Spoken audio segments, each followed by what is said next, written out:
introducing yourself in an American business meeting. Becky here. Hi, I'm John. In this lesson, you'll learn how to break the ice and actively introduce yourself in a business meeting. The conversation takes place at a trade fair. It's between Linda and Paul Henderson. The speakers are strangers, therefore, they will speak formal English. Okay, let's listen to the conversation.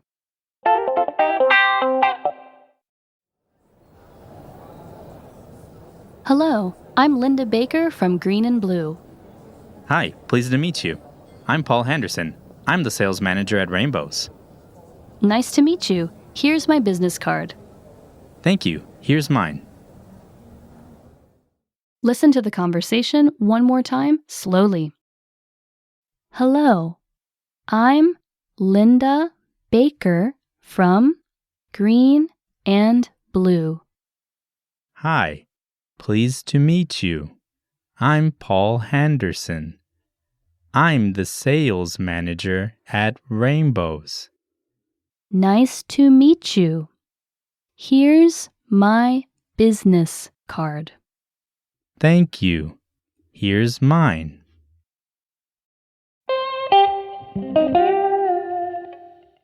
Do Americans use business cards when they first meet a potential business partner? Although business cards aren't as large of a part of business culture in America as they are in other countries, they are still used. What does a typical business card include? A typical business card includes the employee's name, company name, and their contact details. Usually, these are contact details for work, such as a work email address or direct line, but sometimes they can include personal contact information, depending on their job role. As for the design, business cards are kept plain and professional, but will usually have the company logo on them. More decorated and colorful business cards are becoming more popular, especially for businesses related to art, design, or media. When do you usually exchange business cards?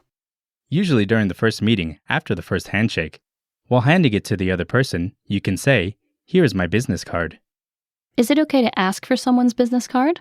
Yes. If you meet someone new and need their contact details, you can ask if they have a business card, or you can give them yours. Okay, now on to the vocab.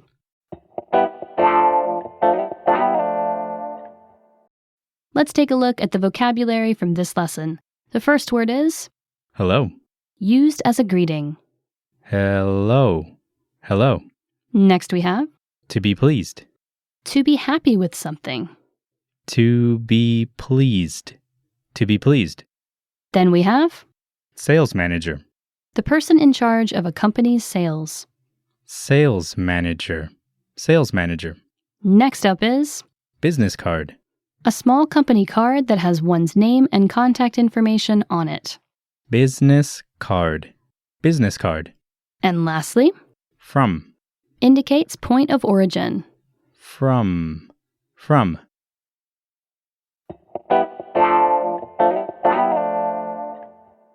Let's have a closer look at the usage of some of the words and phrases from this lesson. The first word is Hello. this word is used as a greeting. You can use it any time of day.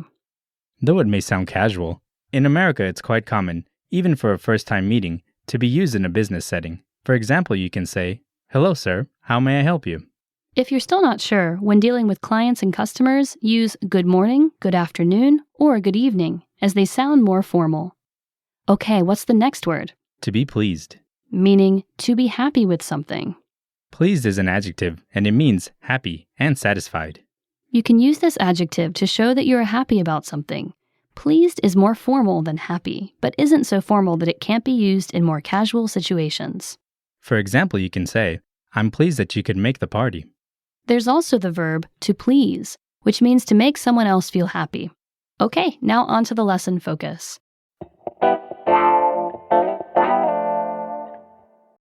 In this lesson, you'll learn how to break the ice and actively introduce yourself in a business meeting. When you introduce yourself in a business meeting, you give your name first and then add your company name as well. Usually, people give their full name and avoid any nicknames. Let's give some examples. My name is John Smith, and I work for the ABC company. This sounds very polite and would be best in formal settings or when speaking to somebody who has no knowledge of you or your company. You can also use shorter sentences. Right, for example, I'm John Smith from the ABC company, or even John Smith, ABC company. The second one is more informal and quick and is best used in a situation where you meet many new people in a short period of time. You may be in a situation where you have more time to talk. Other things you can include are your job title, the location of the branch or office you work at, and the number of years you've worked there. For example, "Hi, I'm John Smith from the ABC Company. I've been an engineer at the LA branch for 7 years." Sometimes you may be in a situation where deciding who introduces themselves first might be a little tricky. Right. However, if the meeting is in an office, then the person whose office it is should go first. If the meeting is in a neutral place and you know that the other person has a higher position in their company, then let them go first as well. Finally, if you don't know the other person's position, then whoever says hello or makes eye contact first should take the initiative. Okay, now let's see some words for professions that can come in handy when making introductions in a business setting. For example, an engineer is a person who designs things, such as systems and materials, using scientific knowledge. A salesperson is a person who sells goods to customers. An office worker is a person who works in an office, usually doing computer-based tasks. A mechanic is a person who fixes and maintains machines. An IT worker is a person who works with information technology, computer information systems, hardware, and software. Listeners, be sure to check out the lesson notes to learn more profession names. Okay, that's all for this lesson. Thank you for listening, everyone, and we'll see you next time. Bye! See ya.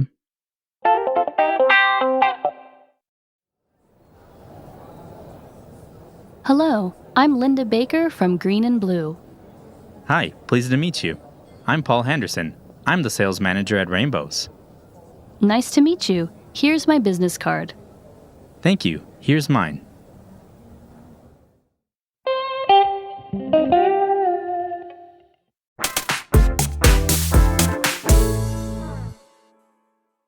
Asking someone to repeat their name in English.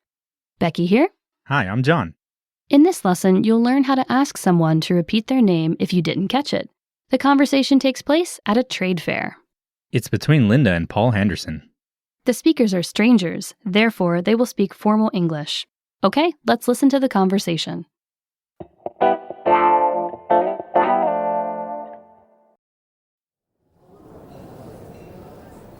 Excuse me, I didn't catch your name. Could you repeat it more slowly? Paul Henderson. Paul Henderson. Thank you. So you work at Rainbows? Yes, that's right. Did you say that you're the sales manager? Exactly. Listen to the conversation one more time, slowly. Excuse me, I didn't catch your name. Could you repeat it more slowly? Paul Henderson. Paul Henderson. Thank you. So, you work at Rainbows? Yes, that's right. Did you say that you're the sales manager? Exactly.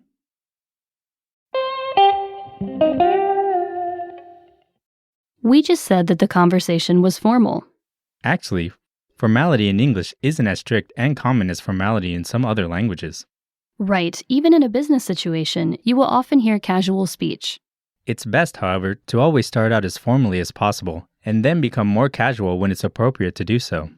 For example, in first meetings, always refer to everybody by their title, such as Mr. or Ms., and their surname, and continue to do so unless you're told to just use their surname or first name. Another tip is to use full sentences without dropping any words or any syllables when you speak. Also, there are some phrases you can use to make your English sound more formal. For example, would you instead of will you. For example, you can invite your new client to dinner by saying, "Would you join us for dinner?" Okay, now on to the vocab. Let's take a look at the vocabulary from this lesson. The first word is To catch. to reach and grasp. To catch. To catch. Next we have To repeat. to say again. To repeat. To repeat. Then we have Slowly. with decreased speed. Slowly. Slowly. Next there's To work. to function. To work. To work. And lastly, Exactly. perfectly, not more or less. Exactly. Exactly.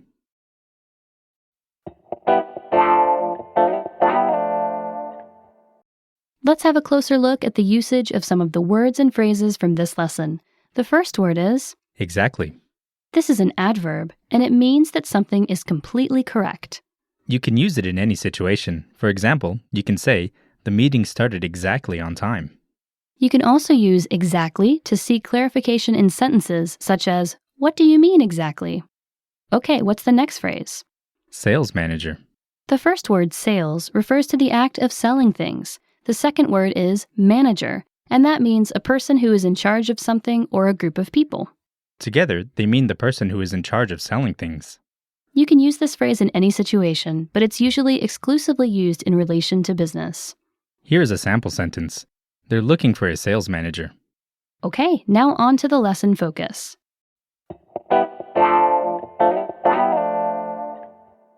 In this lesson, you'll learn how to ask someone to repeat their name when you didn't catch it. After someone has introduced themselves, you might still not know their name. Right.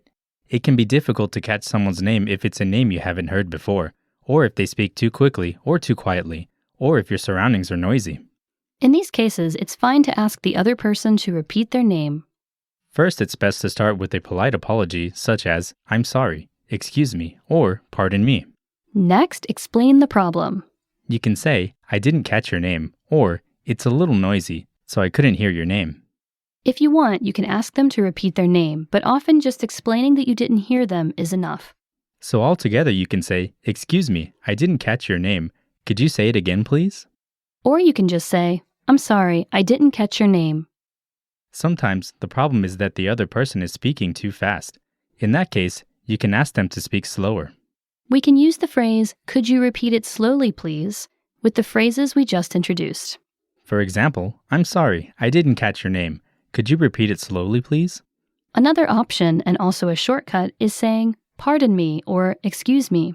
This will immediately tell the listener that you didn't hear them or that you couldn't understand what was said. Now, let's see the last topic of this lesson, confirming and repeating information. Understanding clients is extremely important, and using verbal confirmation is a great way to make sure you and the client are understanding each other. It's almost like repeating what the other person has said, but there are a few differences. Right, when you can repeat or confirm what the client has said, you should restructure the phrase and put it in your own words. For example, if the client says, we're thinking of changing suppliers, you could reply with, oh, so you might be looking for a new supplier? Another good reason to confirm information is that it makes it easier to remember. Right. Some people say that when you meet a new person, you should repeat their name 3 times in your first conversation to help you remember their name. Give it a try, but make it sound natural. That might be difficult, since native English speakers rarely call each other by name. Okay, that's all for this lesson. Thank you for listening, everyone, and we'll see you next time. Bye. See you.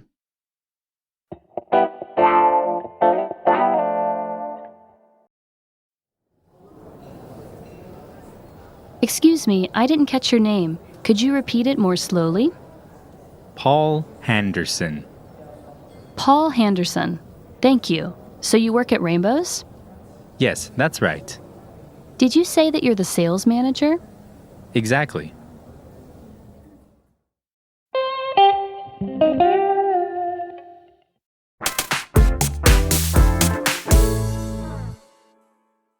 Introducing your boss to a client in English. Becky here. Hi, I'm John. In this lesson, you'll learn how to introduce your boss. The conversation takes place at an office. It's between Linda, Paul Henderson, and Catherine Smith. The speakers are strangers, therefore they will speak formal English. Okay, let's listen to the conversation.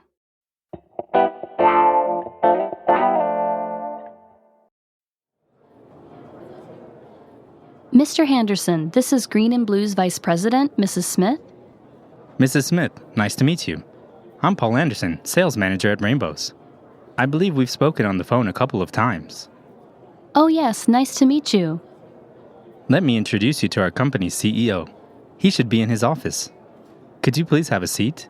And I'll see if he finished his morning meeting. Listen to the conversation one more time, slowly. Mr. Henderson. This is Green and Blue's Vice President, Mrs. Smith. Mrs. Smith, nice to meet you. I'm Paul Henderson, Sales Manager at Rainbows. I believe we've spoken on the phone a couple of times. Oh, yes. Nice to meet you. Let me introduce you to our company's CEO. He should be in his office. Could you please have a seat? And I'll see if he finished his morning meeting.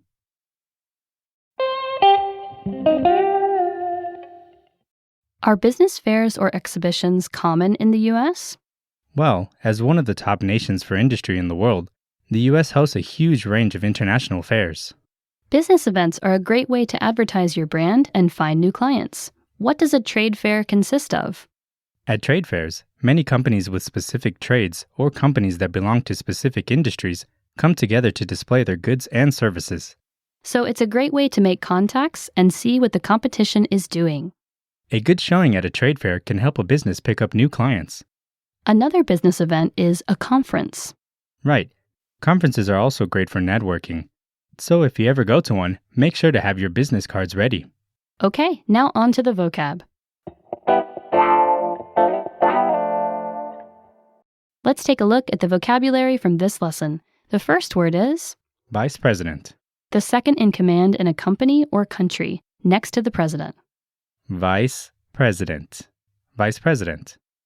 Next we have To let. to allow. To let. To let. Next there's To believe. to accept something as true. To believe. To believe. Then there's Couple of times. twice. Couple of times. Couple of times. Next up is CEO. acronym for Chief Executive Officer, the highest ranking executive in a company. CEO. CEO. And lastly, To have a seat. to sit down. To have a seat. To have a seat.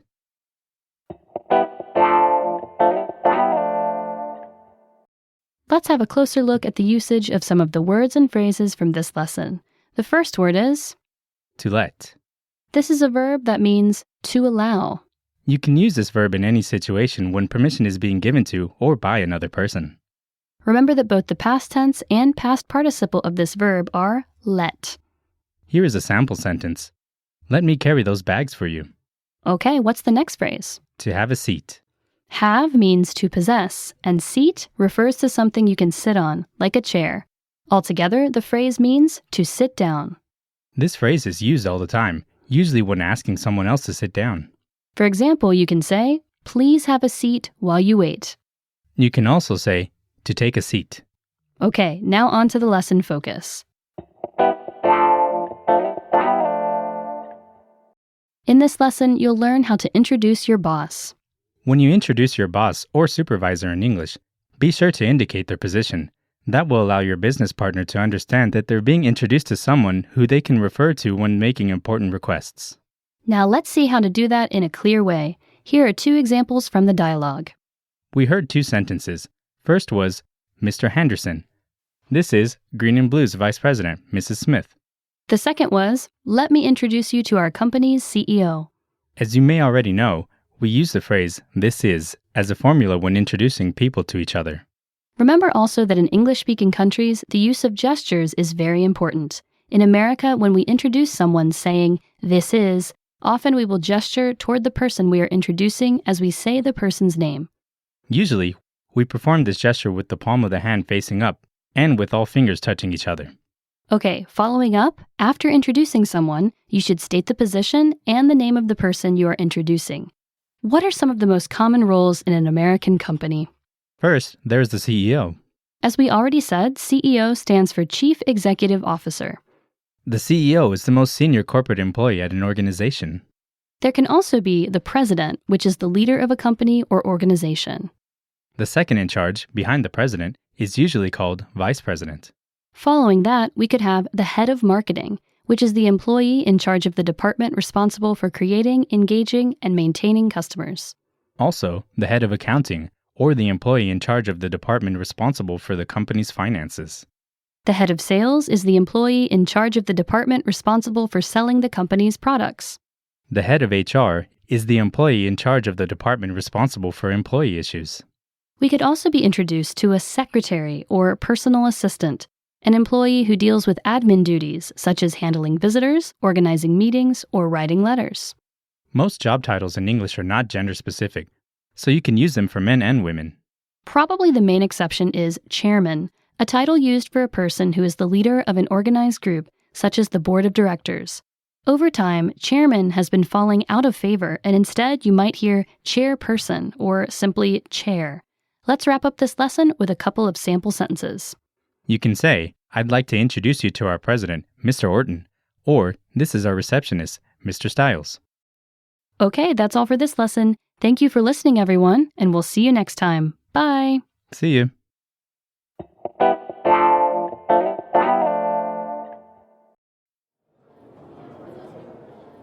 Mr. Henderson, this is Green and Blue's Vice President, Mrs. Smith. Mrs. Smith, nice to meet you. I'm Paul Anderson, Sales Manager at Rainbows. I believe we've spoken on the phone a couple of times. Oh yes, nice to meet you. Let me introduce you to our company's CEO. He should be in his office. Could you please have a seat? And I'll see if he finished his morning meeting.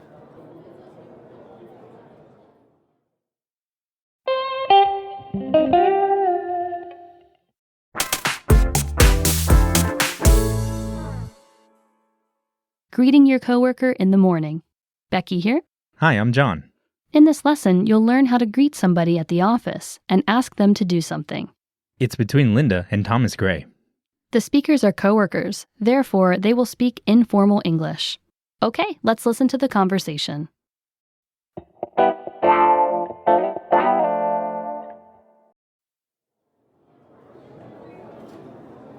Good morning. Good morning, Linda. The weather is wonderful today. Right, the temperature is perfect.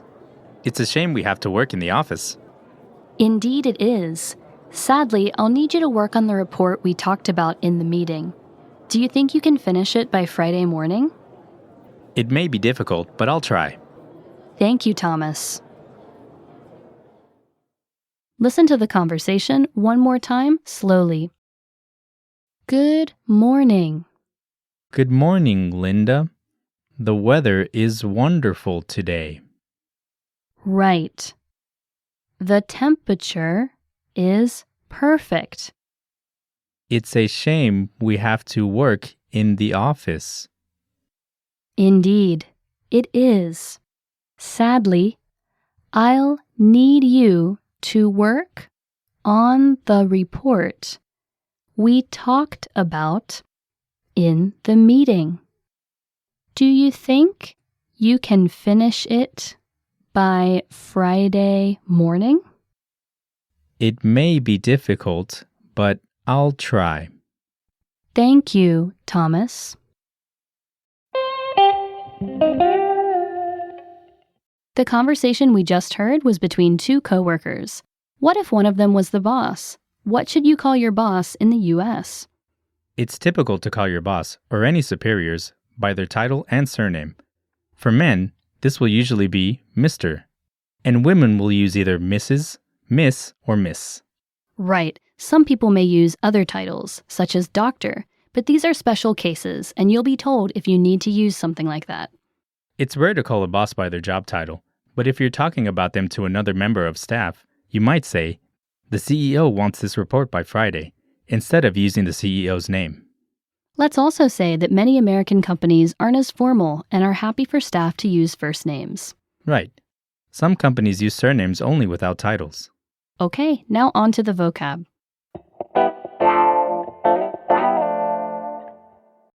Let's take a look at the vocabulary from this lesson. The first word is Wonderful. extremely good, amazing. Wonderful. Wonderful. Next we have Perfect. flawless, without error. Perfect. Perfect. Next up is Shame. A pity. Shame. Shame. Next there's Indeed. really. Correct. Indeed. Indeed. Next we have Sadly. unfortunate. Sadly. Sadly. And lastly, Difficult. something that is hard to do, the opposite of easy. Difficult. Difficult.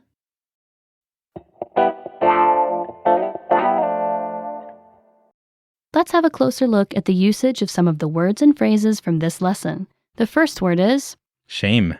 this is a noun that means that something is disappointing or not satisfactory, and it can be used in any situation. Shame can also refer to a feeling of guilt or embarrassment because of bad behavior. Can you give us an example using this word? Sure. For example, you can say, it's a shame he didn't get the job. Okay, what's the next word? Indeed. This is an adverb that means really or correct. It can be used in any situation. For example, you can say, indeed it seems that is the case. It can also be used for emphasis or to add extra supporting information to a sentence. Okay, now on to the lesson focus.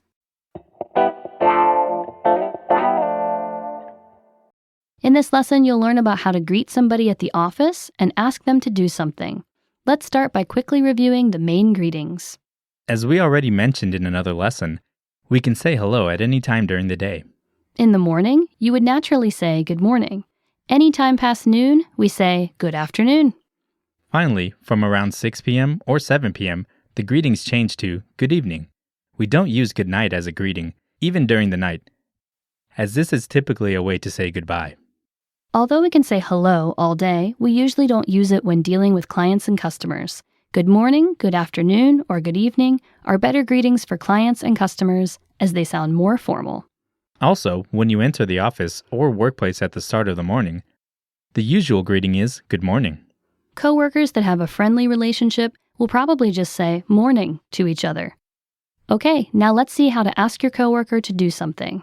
There are many ways to ask a coworker of a similar position to do something. The appropriate way to ask depends on your relationship to them and how major the task is. For small, easy tasks that you know your coworker will be happy to do, you can ask in a more direct manner using can you? For example, can you photocopy this for me? Or can you get the phone? To make these phrases a little more polite, you can use could you and please.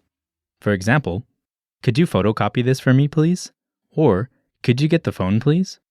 If the task is bigger, you're asking someone you don't know very well, a superior or someone who may be too busy to help, you should be more polite and less direct.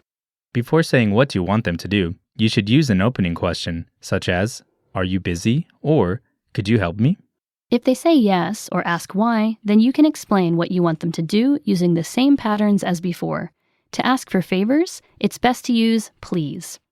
For example, could you get me the sales figures for the last quarter, please? Or, could you finish this by Friday, please? Finally, if your coworker agrees to help, remember to say, thanks for your help. If you're a senior member of staff asking a more junior member of staff to do something, then you can be more direct. It's more telling your coworker what to do than asking. Common sentence patterns for these kind of requests are, I need you to, or please do. For example, you can say, I need you to get me the sales figures for last quarter, or I need you to finish this by Friday. Okay, that's all for this lesson. Thank you for listening, everyone, and we'll see you next time. Bye. See you.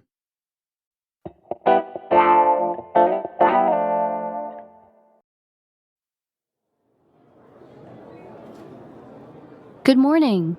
Good morning, Linda. The weather is wonderful today. Right, the temperature is perfect. It's a shame we have to work in the office. Indeed it is. Sadly, I'll need you to work on the report we talked about in the meeting. Do you think you can finish it by Friday morning? It may be difficult, but I'll try. Thank you, Thomas.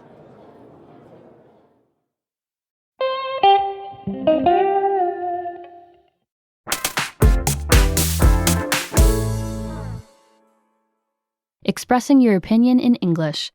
Becky here. Hi, I'm John. In this lesson, you'll learn how to express your opinion in a business meeting. The conversation takes place in a meeting room. It's between Linda and Thomas Gray. The speakers are coworkers, therefore they will speak formal English. Okay, let's listen to the conversation.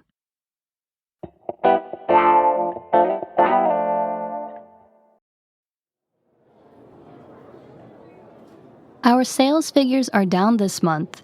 Does anyone have any ideas for how we can increase them? It seems to me that we lost sales because our competitor had a sale. You may be right. In my opinion, we should have a sale this month, and I think our sales will increase again. Good idea. Let's try that this month. Listen to the conversation one more time, more slowly. Our sales figures are down this month. Does anyone have any ideas for how we can increase them? It seems to me that we lost sales because our competitor had a sale. You may be right.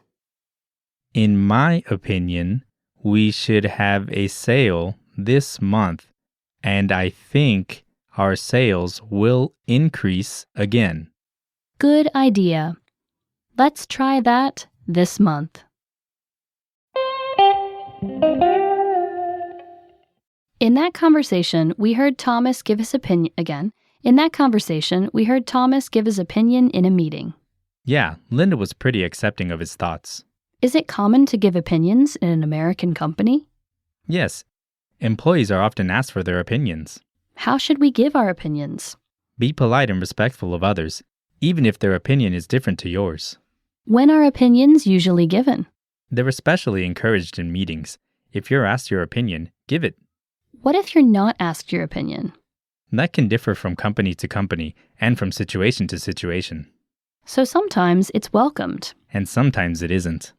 Okay, now on to the vocab.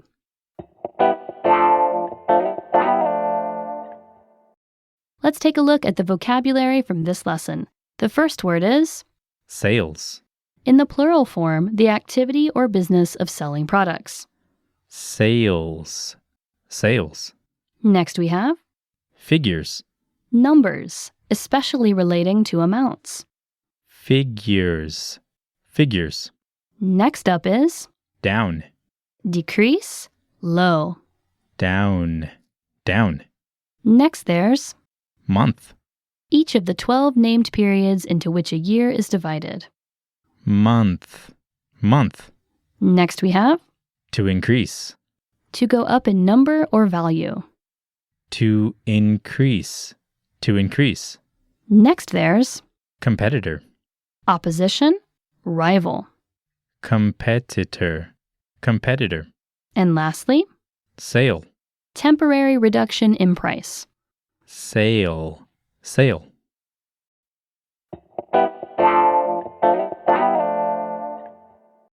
Let's have a closer look at the usage of some of the words and phrases from this lesson. The first word is sales figures, meaning the amount sold. The first word is sales. This means items sold. The second word is figures, and this means numbers. So together they mean the number of things sold. You'll hear this frequently in business. That's right. Can you give us an example using this phrase? Sure. For example, you can say, the sales figures look promising for this month. Which is like saying, the amount sold looks good for this month. Okay, what's the next word? Competitor. Meaning an organization that is in competition with others. This is a noun that can be used to talk about a rival person, company, or organization. It's related to the verb to compete and the noun competition. You'll often hear this in business. It can also be used in other circumstances, such as when talking about sports events. Or any kind of contest. Can you give us an example using this word? Sure. For example, you can say, our new coworker used to work for our main competitor. Okay, now on to the lesson focus.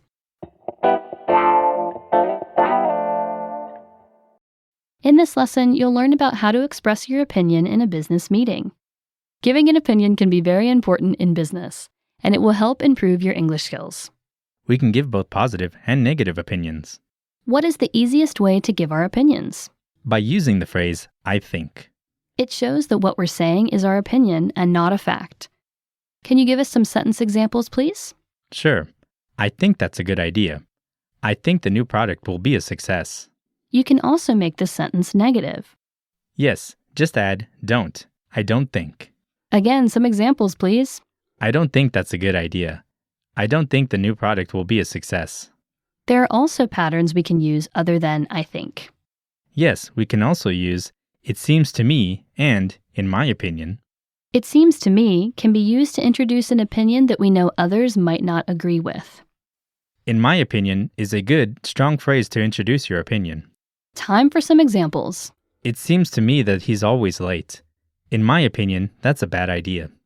If someone else gives their opinion first and you think it's good, then you can agree with it. Here are some phrases you can use to agree. Yes, I agree. Yes, I think so too. That's a good idea. I think that Mr. Campbell is correct. Sometimes, though, other people have opinions that you don't agree with. I think that happens all of the time. Disagreeing with someone can be difficult, but remember to stay polite. It's good to acknowledge their opinion first with a phrase like, you have a point, but... The but shows that we're going to disagree with them, even if it sounds like we agree. An example of that is, what you're saying is right, but... As soon as the other person hears that but, they know you're going to disagree. Okay, that's all for this lesson. Thank you for listening, everyone, and we'll see you next time. Bye. See ya.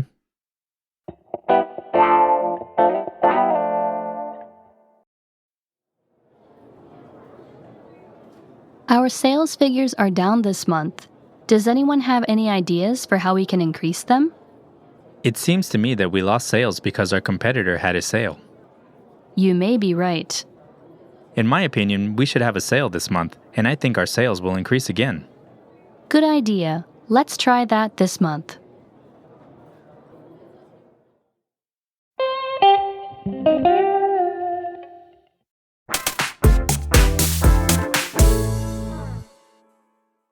Going out to meet clients in the United States. Becky here. Hi, I'm John. In this lesson, you'll learn how to offer to help your coworker. The conversation takes place at the office. It's between Linda and Thomas Gray. The speakers are coworkers, therefore they will speak informal English. Okay, let's listen to the conversation.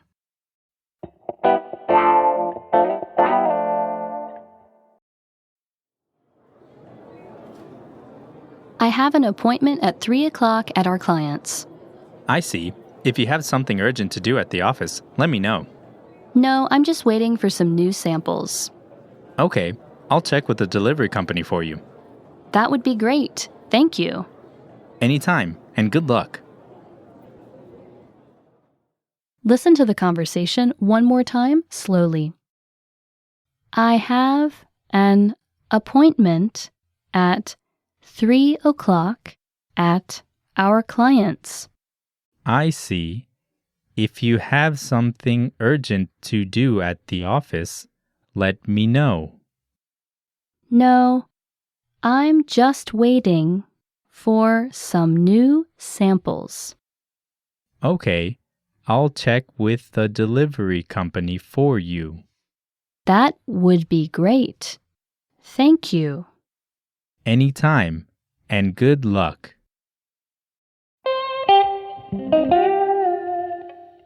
So Linda has a business meeting at her client's.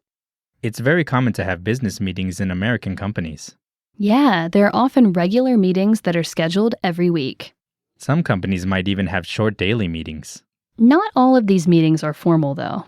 No, some might be formal meetings in a business room, whereas others might be informal meetings in a break area. What kind of thing happens at formal meetings? Coworkers might present important information in figures. Details of formal meetings are often noted down by a secretary. At a formal meeting, you should be quiet and attentive, and only speak when it's your turn or when free talking is permitted. So during a time when people are asking for opinions or questions. Informal and casual meetings are different. You can often speak whenever you want to at those. Okay, now on to the vocab.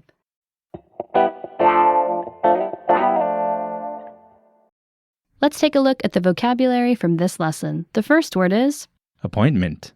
a booking or reservation. Appointment. Appointment.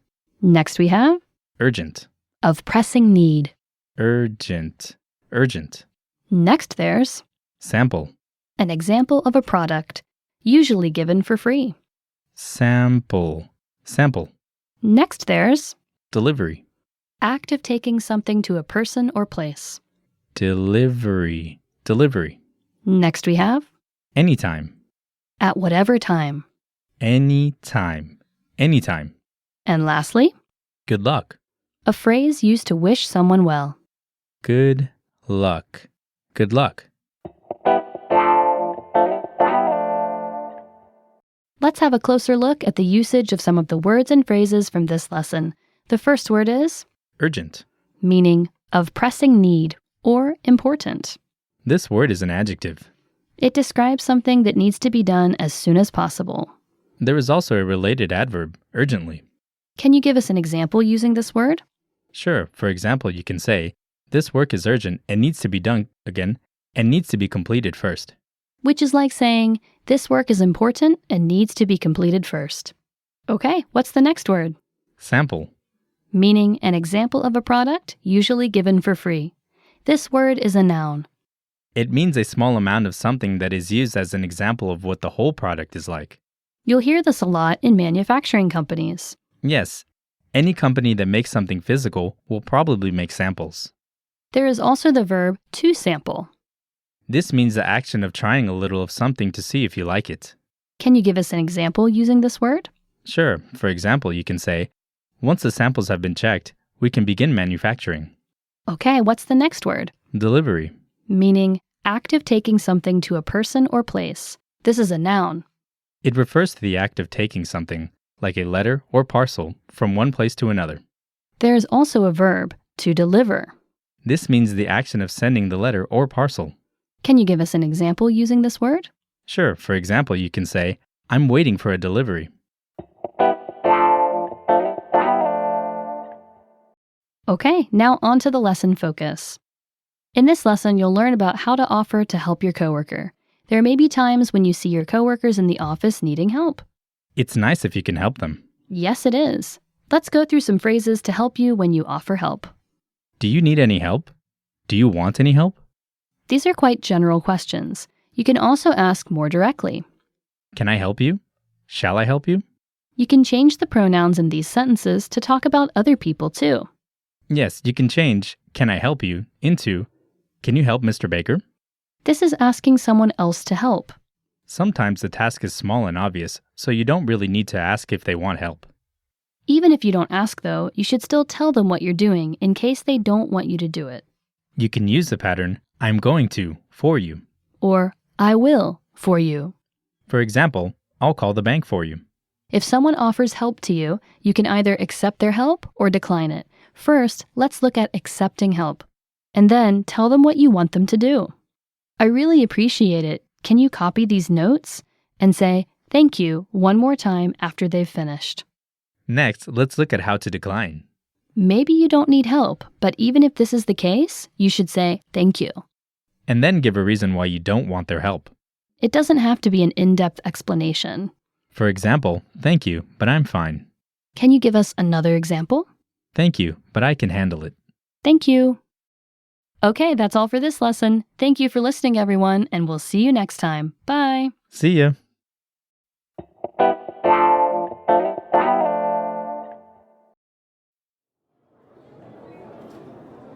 I have an appointment at 3 o'clock at our client's. I see. If you have something urgent to do at the office, let me know. No, I'm just waiting for some new samples. Okay, I'll check with the delivery company for you. That would be great. Thank you. Anytime, and good luck.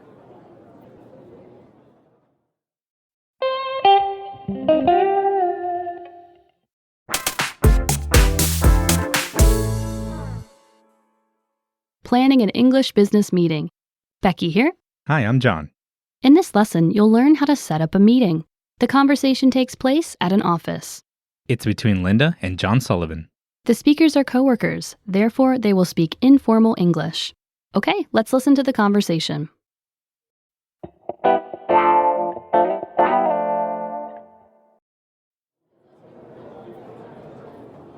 Mrs. Smith wants to check the PR team's ongoing projects. Can we set up a meeting by Friday? Sure. Does the team have any events that cannot be extended? Not this week. Do you need time to get ready for the meeting? Yes, at least half a day. Okay, so what about the day after tomorrow at 10 a.m.? That sounds good. Listen to the conversation one more time, slowly. Mrs. Smith wants to check the PR team's ongoing projects. Can we set up a meeting by Friday? Sure. Does the team have any events that cannot be extended? Not this week. Do you need time to get ready for the meeting? Yes, at least half a day. Okay, so what about the day after tomorrow at 10 a.m.? That sounds good.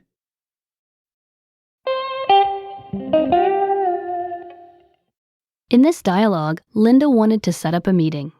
There are always meetings to set up in American businesses. For what kinds of reasons do these meetings happen? Things like performance reviews. Oh, to discuss company performance? Also staff performance. If they're for company or team performance reviews, they could be daily meetings. I think it'd be unusual to have one-to-one meetings daily, though. Yeah, I think so too. What about an employee who has a problem with something at work? Would that lead to a meeting too? Maybe. The employee should speak to their manager first about any problems. How about trade unions? They exist in America, but membership is low, with only 11% of the U.S. workforce belonging to one. Okay, now on to the vocab.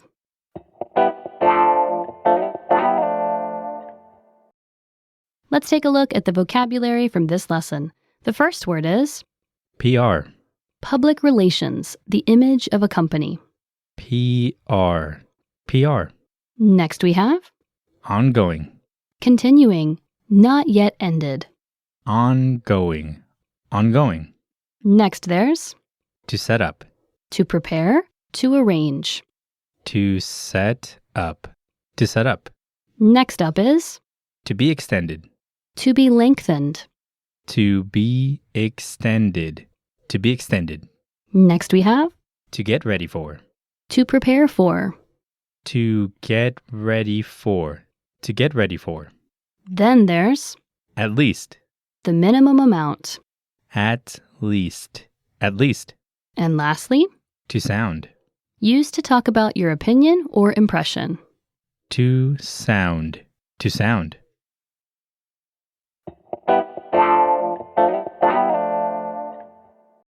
Let's have a closer look at the usage of some of the words and phrases from this lesson. The first word is PR team.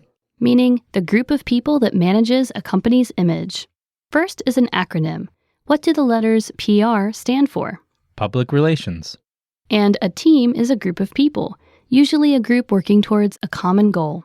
So the PR team refers to the people responsible for the company image and its relations with its customers. You can use this pattern to talk about other groups in a company. Right, such as a sales team or marketing team. Can you give us an example using this word? Sure, for example, you can say, the PR team arranged several interviews to promote the new movie. Which is like saying, the people responsible for the company's image arranged several interviews to promote the new movie. Okay, what's the next word? Ongoing. Meaning continuing, not yet ended. This word is an adjective. It can be used to describe things that are continuing. So if you have some work that you are doing and it isn't yet finished, You can say that it is ongoing. can you give us an example using this word? Sure, for example, you can say, the investigation is ongoing. Okay, what's the next word? Meeting. Meaning a planned time when people discuss things. This is a noun. It's used to refer to any time when people come together to discuss things. Yes, it doesn't matter if it's planned several days in advance or just a few minutes before. It's used a lot in the business world. Can you give us an example using this word? Sure, for example, you can say, we have a meeting every day at 10 a.m. Okay, now on to the lesson focus.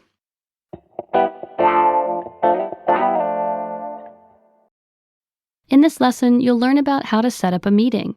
Let's start at the beginning of setting up a meeting. If we're going to have a meeting, we need a space to hold it. Yes, if it's an informal meeting, this isn't so important, but for formal meetings, you need a room. Let's hear some sentence patterns that we can use to ask about rooms. You can say, is the meeting room free? Or, is the meeting room available? And then say the date or time that you want to use it. Remember, when talking about days, we use the preposition on Monday. For times, we use a different preposition. Yes, we use at 3 o'clock. Let's hear all of that together in a sentence. Is the meeting room free on Tuesday at 4 p.m.? Now we have a room. We need to ask people if they can attend. We can use the same sentence patterns, only change meeting room to you or a name. We also need to change the be verb from is to are if you are using you. Right. Are you free on Wednesday afternoon? Sometimes you don't have a set time, or the time you decided on doesn't work, so you have to ask about time. You can ask your coworkers with phrases like these. When are you available? What time is good for you? If the time they give you isn't good for you, you can say, I'm busy then, or I'll be out of the office. If the time is good, then you can say something simple. Yeah, just a that's fine, or that works for me too. It might take a bit of talking to find a time and day that works for everyone. You can keep using the same sentence patterns, though, until you find something that works. Yes, you can. Okay, that's all for this lesson. Thank you for listening, everyone, and we'll see you next time. Bye. See you.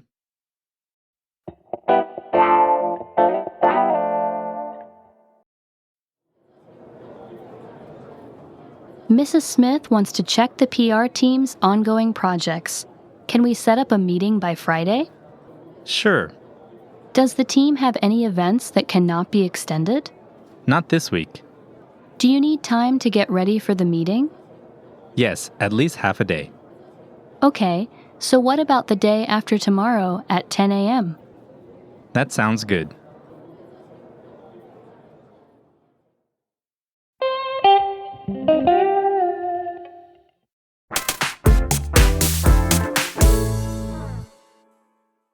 Leaving your office at the end of the day. Becky here. Hi, I'm John. In this lesson, you'll learn how to use expressions for going home. The conversation takes place at an office. It's between Linda and Thomas Gray. The speakers are coworkers. Therefore, they will speak informal English. Okay, let's listen to the conversation.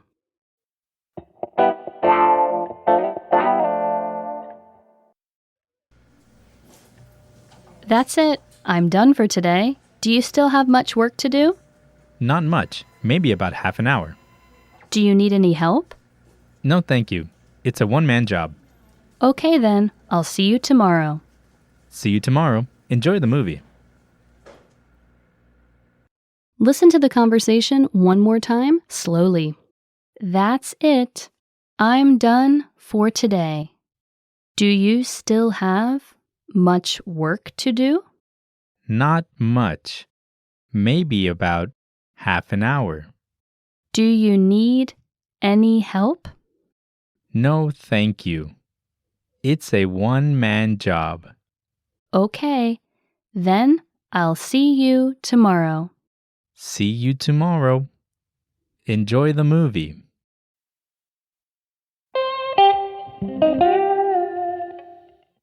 So Linda gets to leave, but Thomas is still there. He sounds like he won't be there for much longer, though. I hope not. How many hours a week does the average American work? Traditionally, a work week is 8 hours, 5 days a week. So 40 hours a week? Yes, but it's said that the average number of hours for full-time workers is actually 47 hours. So what about those extra 7 hours? That should be counted as overtime pay. Does everyone get overtime pay? Some workers, such as independent contractors, and even some administrative roles might not. Is there a law stating the maximum number of hours Americans can work? Actually, no, there isn't. Okay, now on to the vocab.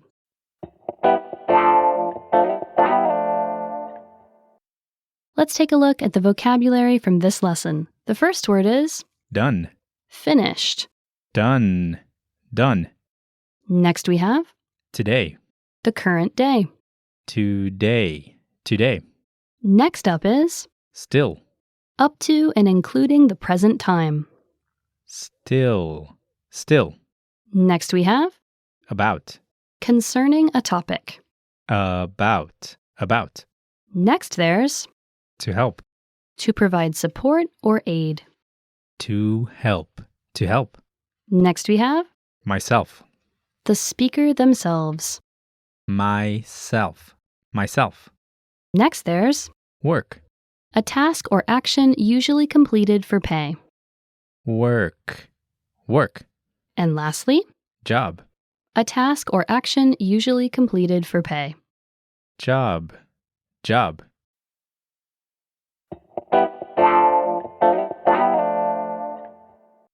Let's have a closer look at the usage of some of the words and phrases from this lesson. The first word is One-man job. meaning a task for one person. So let's look at each word in this phrase.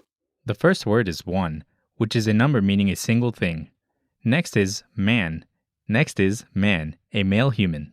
And finally is job, which means task. Altogether, it means a task that can be done by one person. Women can say one-woman job or one-person job. But it's also okay for women to say one-man job.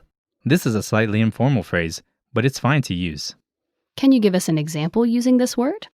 Sure, for example, you can say, I asked if he needed help, but he said it was a one-man job. Which is like saying, I asked if he needed help, but he said he didn't need help. Okay, what's the next word? About. Meaning roughly, approximately. This is an adverb. You can use it to say that a number isn't exact, but just approximate. You can use it at any time. It can be used for numbers, distances, and other similar things. Can you give us an example using this word? Sure, for example, you can say, I live about a mile from the train station. Okay, now on to the lesson focus.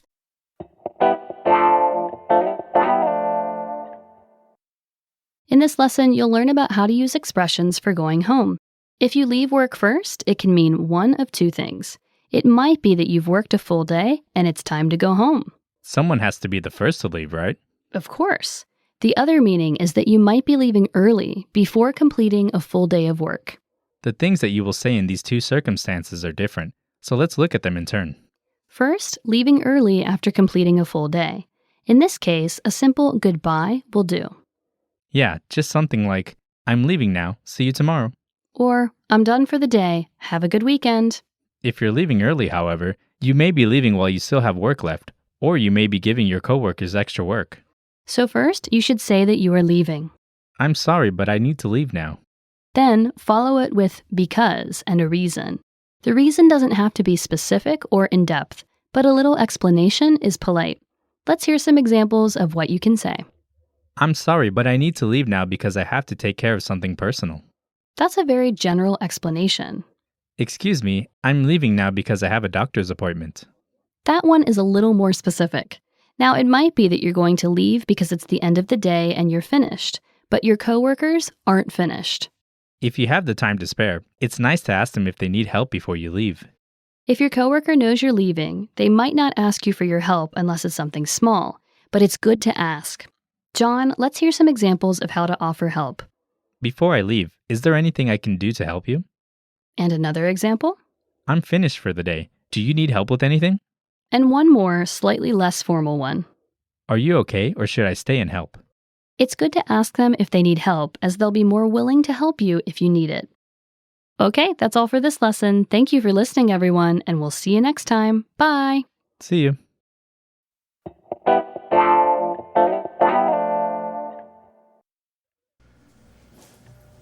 That's it. I'm done for today. Do you still have much work to do? Not much, maybe about half an hour. Do you need any help? No, thank you. It's a one-man job. Okay then, I'll see you tomorrow. See you tomorrow. Enjoy the movie.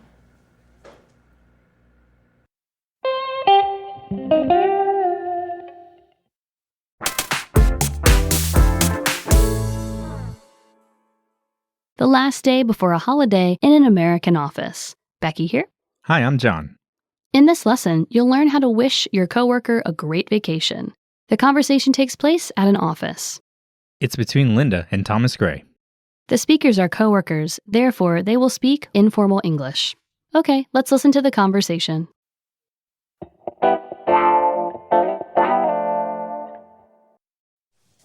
Have a good holiday. Thank you. Happy Easter to you too. I actually don't celebrate it. I'm Muslim. Oh, right. In that case, enjoy the days off. Will do. You have a nice holiday too. Listen to the conversation one more time, slowly. Have a good holiday. Thank you. Happy Easter to you too. I actually don't celebrate it. I'm Muslim. Oh, right. In that case, enjoy the days off. Will do. You have a nice holiday too.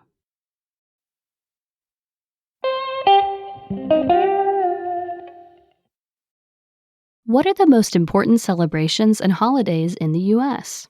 There are 10 federal holidays in the U.S., along with New Year's Day and Christmas Day, which are observed internationally. Other major American holidays include Thanksgiving Day on the fourth Thursday in November and Independence Day on July 4th. There are also days honoring Martin Luther King in January, George Washington in February, Memorial Day in May, which is to remember the members of the armed forces that died in battle. Is there any rule for holidays that fall on a Saturday or a Sunday? If a holiday falls on a Saturday, it's observed on the Friday before instead. If a holiday falls on a Sunday, it's observed the following Monday.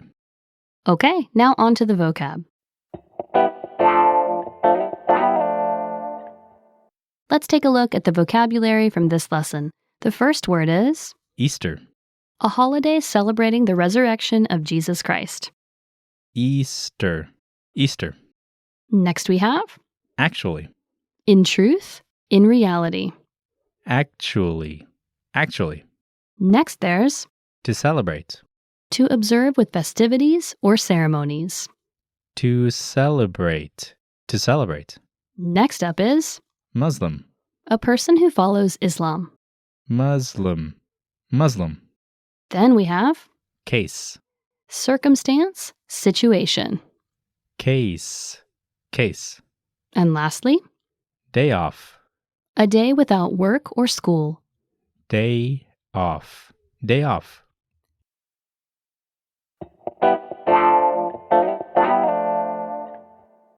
Let's have a closer look at the usage of some of the words and phrases from this lesson. The first word is To celebrate. this is a verb that means to take part in activities to mark a special day or occasion. The past tense and past participle are celebrated. This can be used at any time. For example, you can say, it's my birthday tomorrow, so let's celebrate. There is also the noun celebration. Okay, what's the next phrase? In that case. In this phrase, case means situation. The phrase is used to refer to a specific situation and due to that situation. You can use it at any time. Here's a short dialogue. Mr. Jones said he would be late for the meeting. In that case, let's start a little later. Okay, now on to the lesson focus.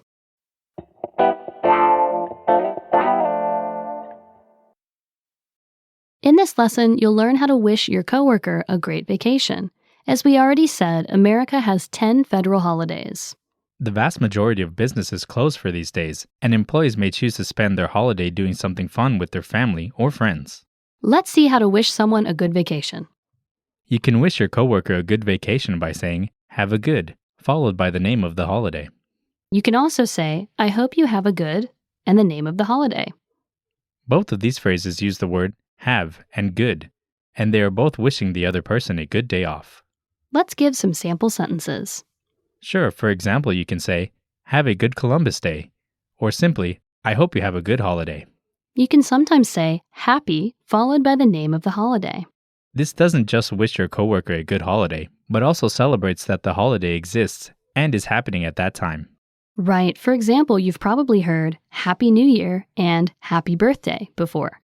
There is one exception. For Christmas, we usually say Merry Christmas. Okay, now let's talk about vacations. As well as public holidays, there are also vacation days. These are days that an employee can take whenever they wish. These types of holidays are usually reserved for vacations when people and their family or friends travel. If you know where your coworker is going, you can say, I hope you have a good time in, followed by the name of the destination. You can also say, enjoy yourself in, and the name of the destination. Notice that each time the preposition in goes before the destination to show where the coworker is going. Here are some examples. I hope you have a good time in New York, or enjoy yourself in Spain. You can also follow this with a light comment about where they are going. You can jokingly ask for a souvenir or recommend a place to visit. You can say, don't forget my souvenir, or I recommend going to the Eiffel Tower at night. This kind of small talk creates a good atmosphere in the office, and as long as it is kept light and short, it isn't rude or intrusive.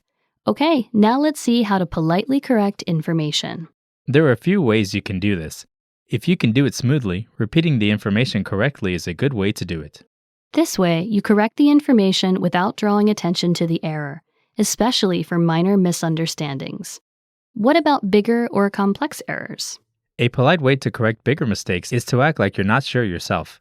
Instead of saying, this is the correct information, say, I'm not sure, but I think this is the correct information. Right. Usually, if you introduce doubt like this, your coworker will double-check the information and find the correct information themselves. Here is a sample sentence. I'm not sure, but I thought the meeting was on Tuesday.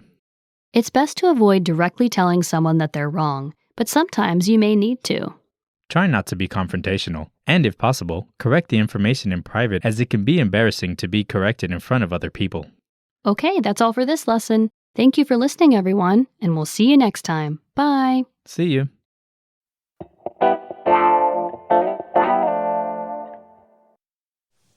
Have a good holiday. Thank you. Happy Easter to you too. I actually don't celebrate it. I'm Muslim. Oh, right. In that case, enjoy the days off. Will do. You have a nice holiday too.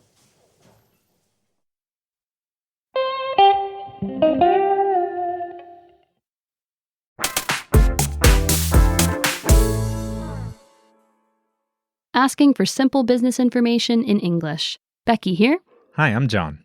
In this lesson, you'll learn how to ask for simple information. The conversation takes place at an office. It's between Linda and John Sullivan.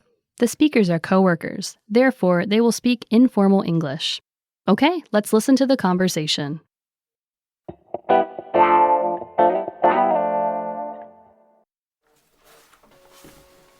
Do you know Mr. Lee's telephone number? Yes, his office number is 555-1234. Yes, I tried that earlier, but he wasn't in. Do you happen to know his cell phone number? Yes, it's 555-5678. I'll try there. Thank you very much. Listen to the conversation one more time, slowly. Do you know Mr. Lee's telephone number? Yes, his office number is 555-1234. Yes, I tried that earlier, but he wasn't in. Do you happen to know his cell phone number? Yes, it's 555-5678. I'll try there. Thank you very much.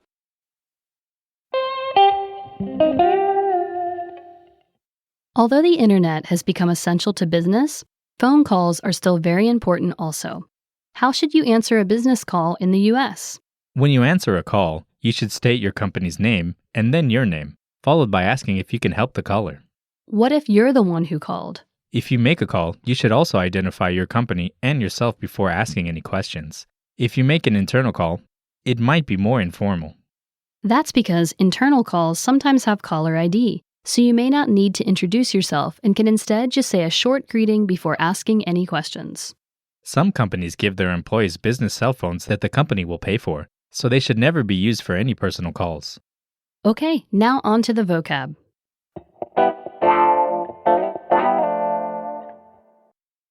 Let's take a look at the vocabulary from this lesson. The first word is To know. to be aware of something. To know. To know. Next we have Telephone. A machine that allows you to speak to other people in a different place. Telephone. Telephone. Next up is Number. symbol representing a quantity. Number. Number. Next there's Office. a place where people work, usually on computers. Office. Office. Next we have To happen. to take place, to occur. To happen. To happen. And lastly, Cell phone. a portable telephone. Cell phone. Cell phone.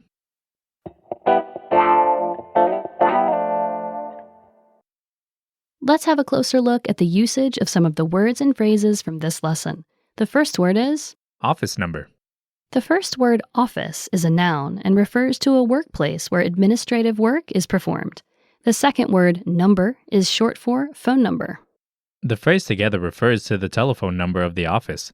For example, you can say, "Can you tell me your office number?" You can switch out office for any other number you need. For example, hospital number or Mark's number. Okay, what's the next word? Not in. Not is an adverb that is used to make sentences negative. In is a preposition that means inside. This phrase is a quick way of saying that a person isn't in a certain place, such as the office. This is a slightly informal phrase, but it's fine to use it in most situations. Also in the contracted form. For example, the doctor isn't in right now. In this case, is not in became isn't in. Okay, now on to the lesson focus.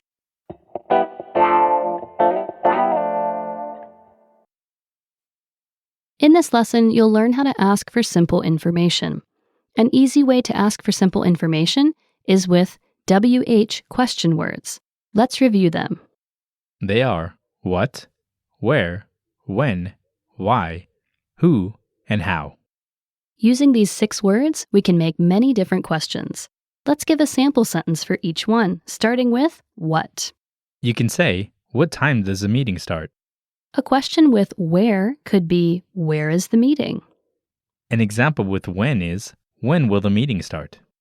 Using why, you could ask, why were you late this morning? With who, you can ask about people. For example, "Who will be at the meeting?" How is usually to ask about method, condition, or quality. For example, "How does the fax machine work?" To make these questions softer and more polite, you can begin the sentence by saying, do you know? For example, "Do you know when the meeting will start?" Or, "Do you know who will be at the meeting?" Now let's see how to answer simple questions and give information. Most of the simple questions we just saw can be answered by using a sentence made by a pronoun followed by a to-be verb and the answer. Listeners, in the lesson notes, you can find a table complete with the personal pronouns and the verb to be. Let's practice. For example, what can you answer to, when is the meeting? You could say, "It's at 2 p.m." If someone asks, where is your office? You could answer, it's on the 3rd floor. Remember that for questions about the future, such as, "When will the meeting start?"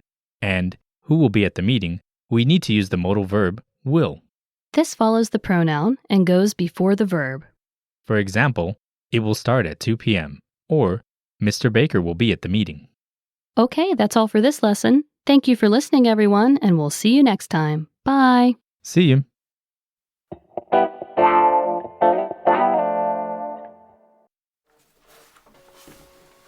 Do you know Mr. Lee's telephone number? Yes, his office number is 555-1234. Yes, I tried that earlier, but he wasn't in. Do you happen to know his cell phone number? Yes, it's 555-5678. I'll try there. Thank you very much.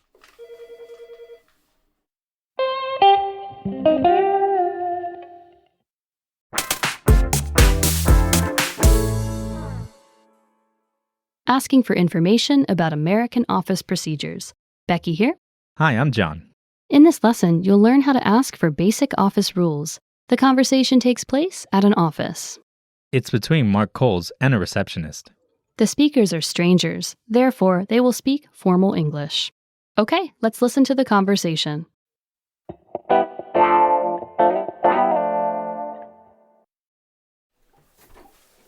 Where should I send the invoice? Please send it to the accounting office. When will I get the bank transfer? I'm not sure, but the accounting staff can give you all the information. Thank you. I'll ask them about all the details. Listen to the conversation one more time, slowly. Where should I send the invoice? Please send it to the accounting office. When will I get the bank transfer? I'm not sure, but the accounting staff can give you all the information. Thank you. I'll ask them about all the details.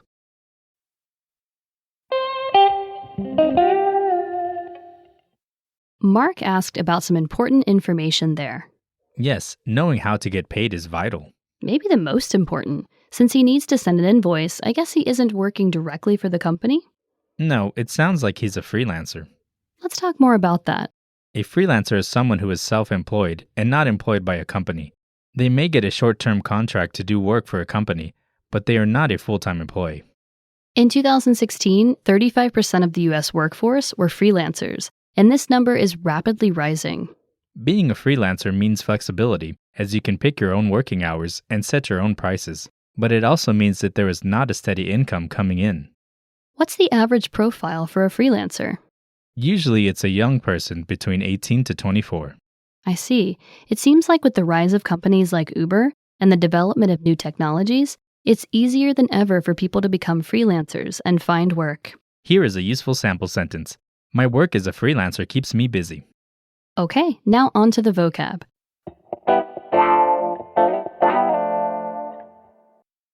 Let's take a look at the vocabulary from this lesson.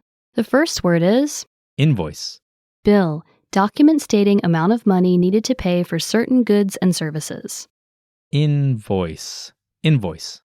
Next we have Accounting. the department responsible for calculating invoices and wages.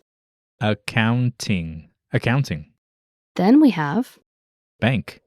a business that offers financial services, such as loans and accounts. Bank. Bank. Next we have Transfer. the act of moving something from one place to another. Transfer. Transfer. Next up is Staff. all the people employed by a particular organization. Staff. Staff. Next there's Information. facts and knowledge of a situation or thing. Information. Information. And lastly, Details. the individual parts and features of something, the minor information. Details. Details.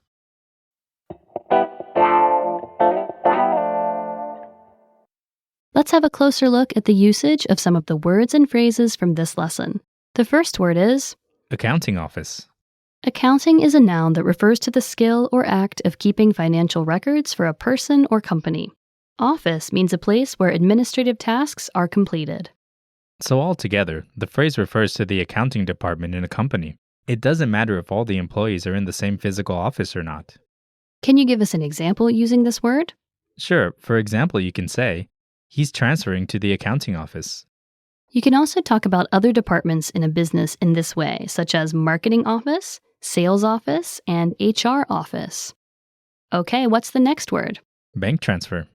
Bank is a noun and it refers to an organization where people can save money, apply for loans, send money to other people, and do other financial transactions.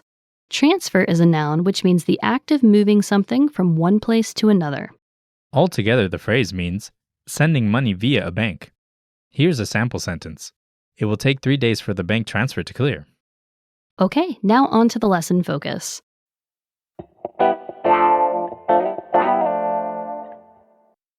In this lesson, you'll learn how to ask for basic office rules. When you start working in a new office, you will be given training to help with your new job, and no matter how long or detailed the training is, it's unlikely that it will cover every question you have.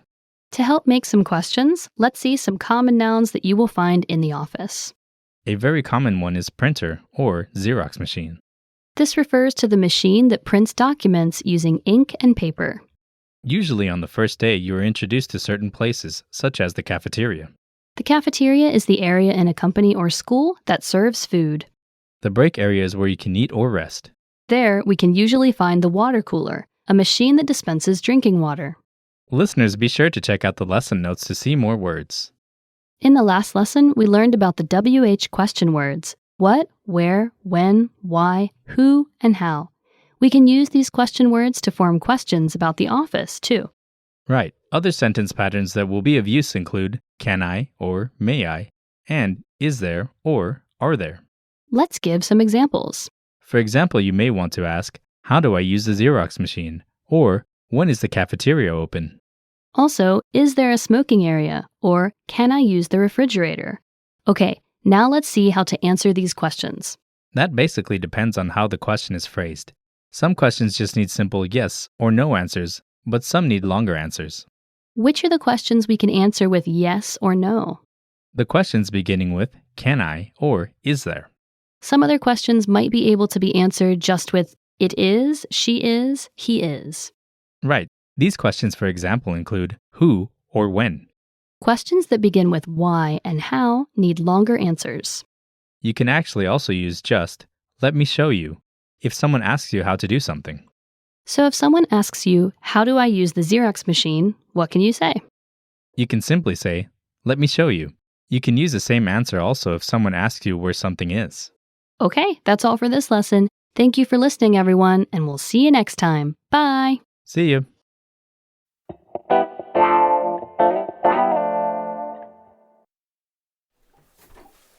Where should I send the invoice? Please send it to the accounting office. When will I get the bank transfer? I'm not sure, but the accounting staff can give you all the information. Thank you. I'll ask them about all the details.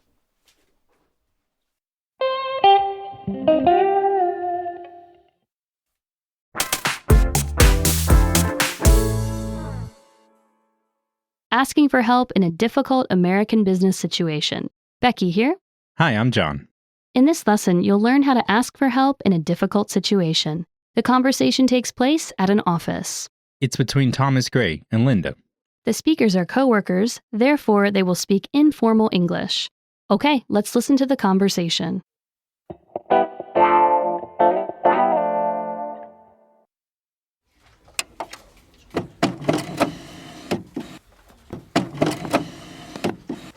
I'm sorry to bother you, but I need your help with something. Sure, what is it? The printer is stuck. Do you know how it works? Let me see.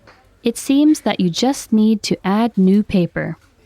Oh, that was easy. Sorry for bothering you. I can handle that. No problem. I'm glad to help.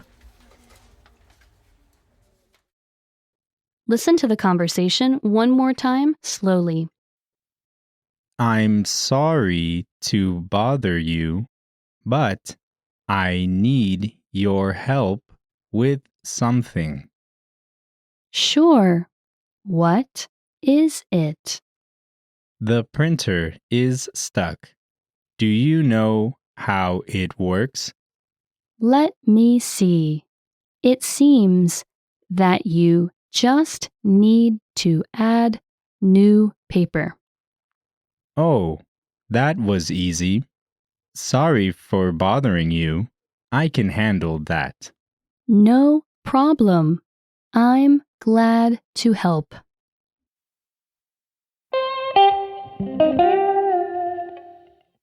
I think that this is a situation that anyone who has ever worked in an office can relate to.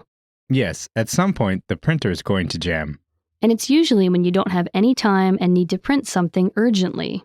Right. If you don't know how to fix the printer, then you need to ask a colleague for help.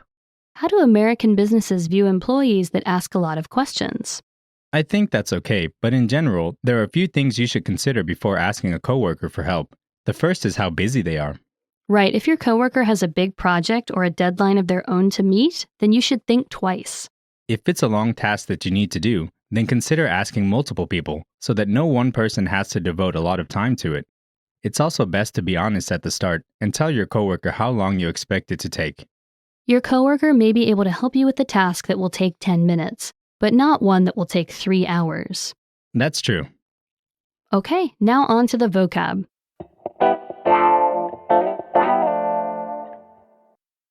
Let's take a look at the vocabulary from this lesson. The first word is Sorry. word for apology. Sorry. Sorry. Next we have To bother. to annoy, to interrupt. To bother. To bother. Next there's Printer. a device that transfers digital images or text onto paper using ink. Printer. Printer. Next up is Stuck. unable to move. Stuck. Stuck. Next we have To add. to increase. To add. To add. Next there's Paper. thin material processed from trees and usually employed as a support for writing or printing. Paper. Paper. And lastly, To handle. to deal with. To handle. To handle.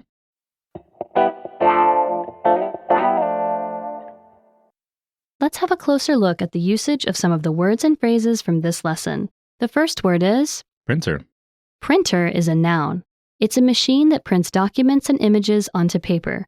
John, can you give us an example using this word? Sure. For example, you can say, can you pick up the documents from the printer? There is also the verb to print. Printers are also commonly known as Xerox machines, after the brand Xerox. Okay, what's the next word? Stuck.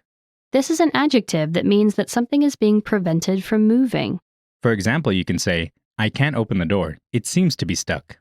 As well as saying that paper is stuck in a printer, we can also say it is jammed. We can also use jam for other blockages, such as a traffic jam. Okay, now on to the lesson focus.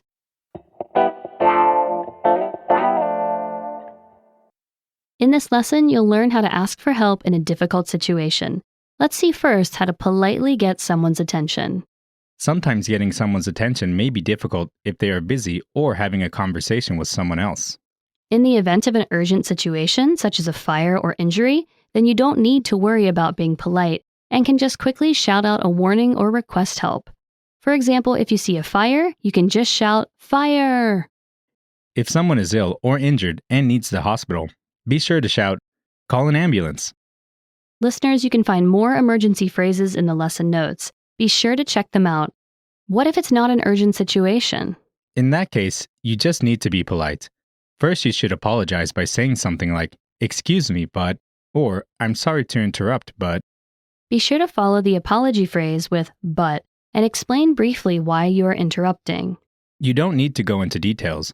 You can just say, I need to talk to you, or there's a problem. How does it sound altogether? Excuse me, but I need to talk to you, or I'm sorry, but there's a problem. Okay, let's see now how to actually ask for help. It's simple. You can say, can you help me with this?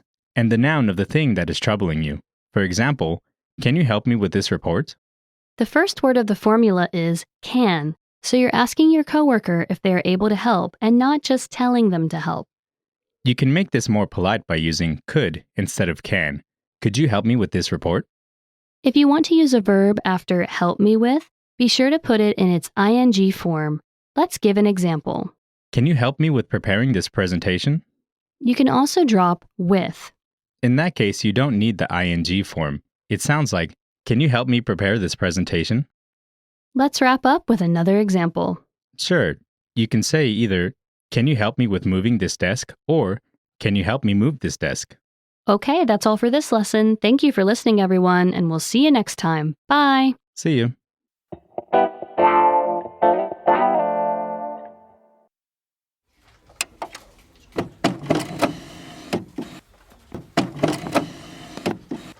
I'm sorry to bother you, but I need your help with something. Sure, what is it? The printer is stuck. Do you know how it works? Let me see. It seems that you just need to add new paper. Oh, that was easy. Sorry for bothering you. I can handle that. No problem. I'm glad to help.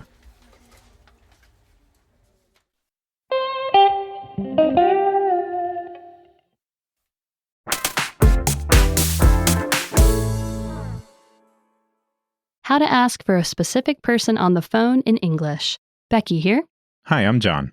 In this lesson, you'll learn how to ask to speak with somebody on the phone. The conversation takes place over the phone. It's between a receptionist and Linda. The speakers are strangers, therefore they will speak formal English. Okay, let's listen to the conversation.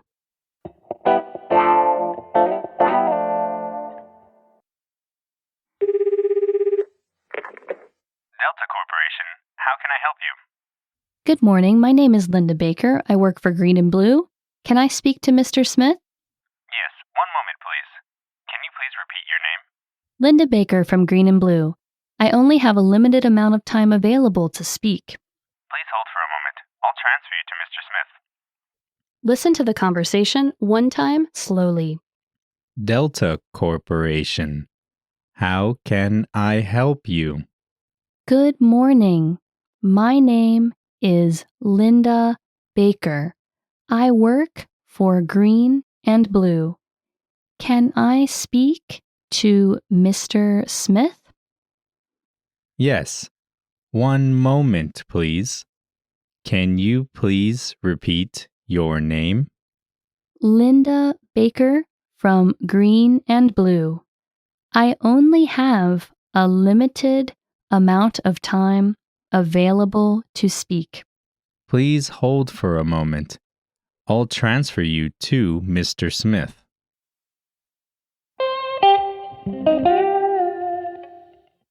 Although phone calls are still used in business, other forms of communication are becoming increasingly popular.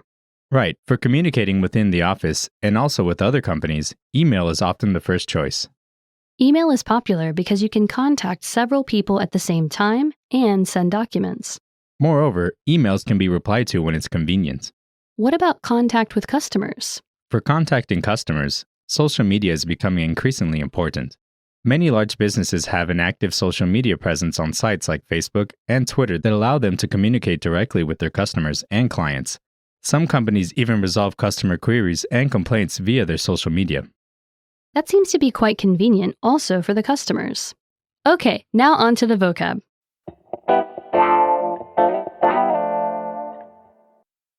Let's take a look at the vocabulary from this lesson. The first word is Limited. having restrictions. Limited. Limited. Next we have To speak. to have a conversation. To speak. To speak. Next we have One moment. a short period of time, usually only a few seconds. One moment. One moment. Next we have To repeat. to do or to say something again. To repeat. To repeat. Next we have To hold. to keep or to detain. To hold. To hold. And lastly, Line. a telephone connection. Line. Line.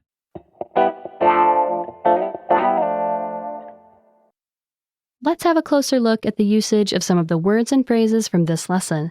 The first word is Corporation. a corporation is a type of company. It's a group of companies or people that act as a single legal entity. You can tell that a company is a corporation because it will either have corporation as part of the name or an abbreviation such as Inc., which stands for Incorporated. Corporations have to be registered and pay corporation tax. Can you give us an example using this word? Sure, for example, you can say, he started up a new corporation.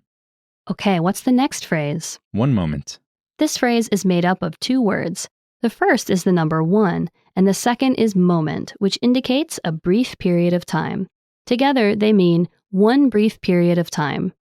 The phrase one moment or a moment is usually used when asking someone to wait for just a little bit. It can be used in formal and informal situations. Here's a sample sentence. Please wait, it'll only take a moment. You might also hear a few moments used, but you'll rarely hear them say anything else. Okay, now on to the lesson focus.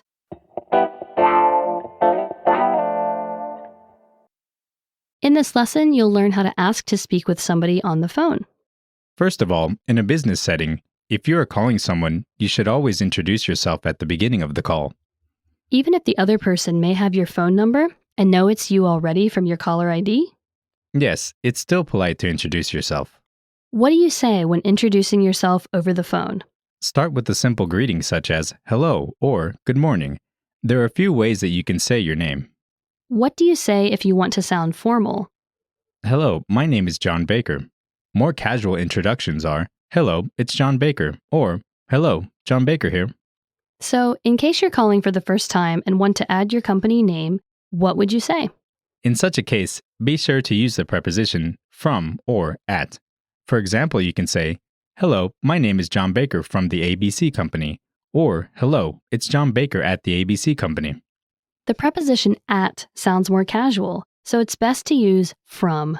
Another point to remember is that if company is part of the company's name, we would say the ABC Company.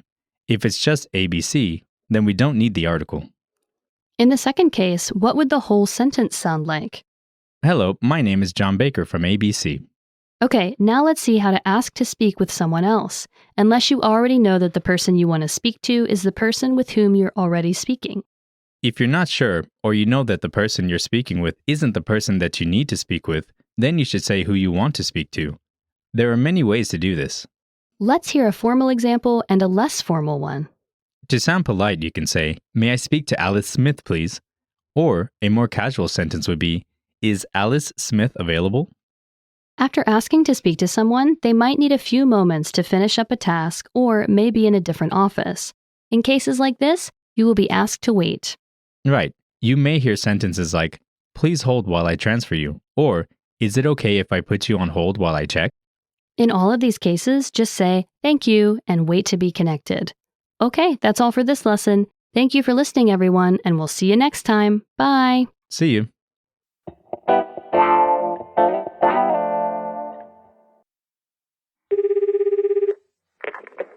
Delta Corporation, how can I help you?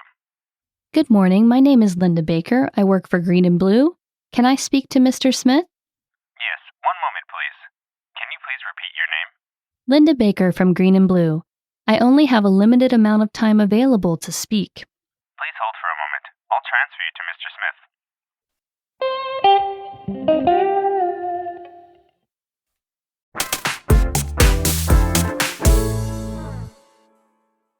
Apologizing when you forget something in the United States. Becky here. Hi, I'm John. In this lesson, you'll learn how to admit that you forgot something. The conversation takes place at an office. It's between Linda and her coworker, Thomas Gray. And because the speakers are coworkers, they will speak formal English. Okay, let's listen to the conversation.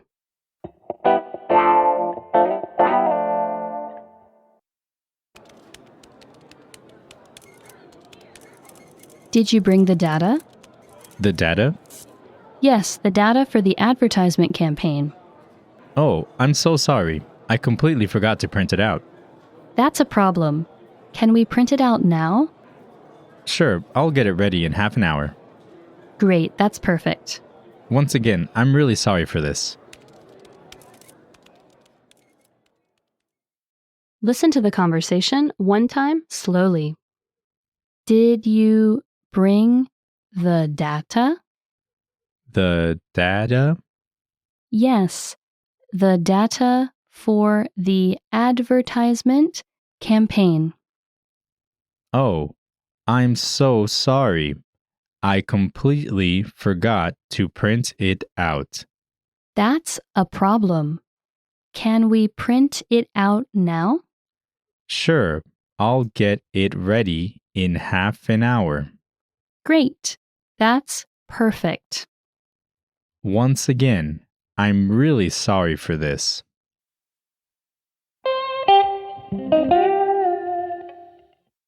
It sounds like Thomas forgot something important. Yeah, he said that he could have it ready in half an hour. I hope that will be good enough. So this data is for an advertisement campaign? What's the advertising market like in the US? Advertisements are everywhere in America. As you may already know, advertising laws aren't as strict in the US as they are in some countries.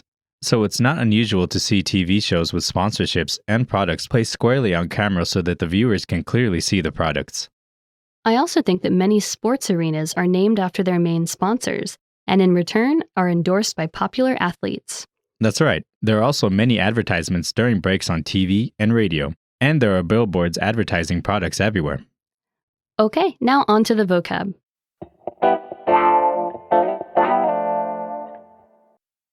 Let's take a look at the vocabulary from this lesson. The first word is To bring. to take with. To bring. To bring. Next we have Data. facts and statistics used for information or research. Data. Data. Next we have Advertisement. a notice or piece of media to promote a product or service. Advertisement. Advertisement. Next we have Campaign. a short-term promotion to increase awareness or sales. Campaign. Campaign. Next we have Completely. thoroughly, entirely. Completely. Completely. Next we have To print out. to produce documents from a computer onto paper. To print out. To print out. Next we have To get ready. to prepare, to produce. To get ready. To get ready. And lastly, Once again. one more time. Once again. Once again.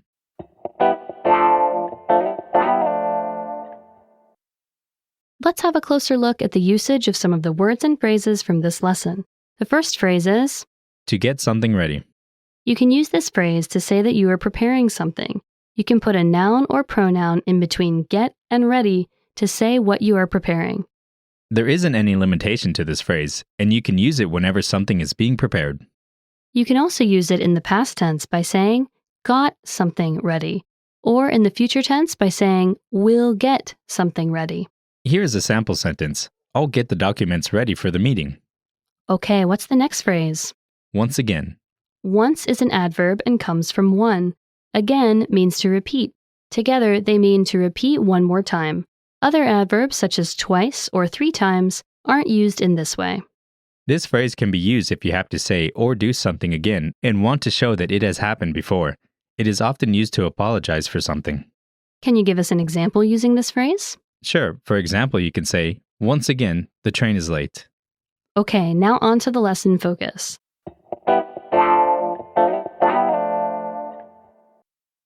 In this lesson, you'll learn how to admit that you forgot something. In the office, as well as during our regular day-to-day duties, we are often asked to do extra things by other people.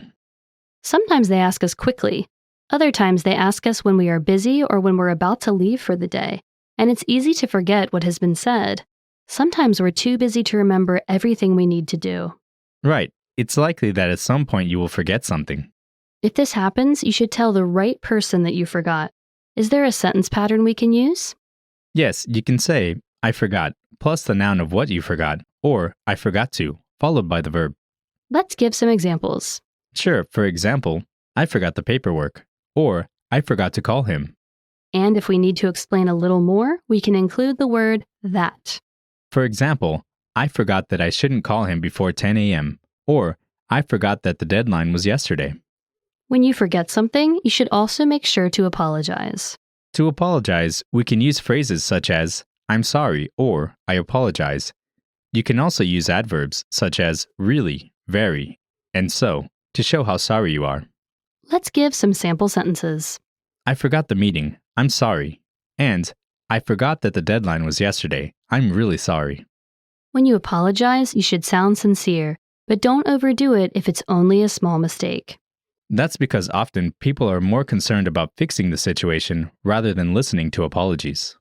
The last step is about what to say to someone who apologizes for forgetting something. The reaction changes depending on how serious the situation is.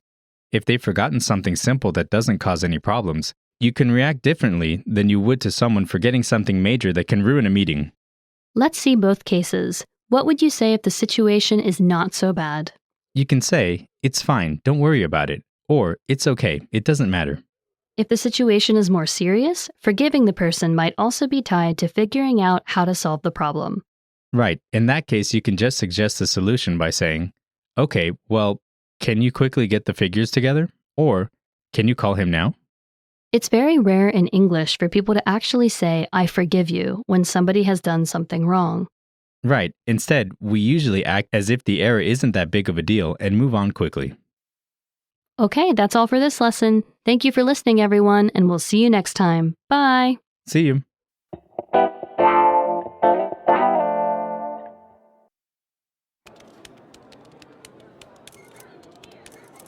Did you bring the data? The data? Yes, the data for the advertisement campaign. Oh, I'm so sorry. I completely forgot to print it out. That's a problem. Can we print it out now? Sure, I'll get it ready in half an hour. Great, that's perfect. Once again, I'm really sorry for this.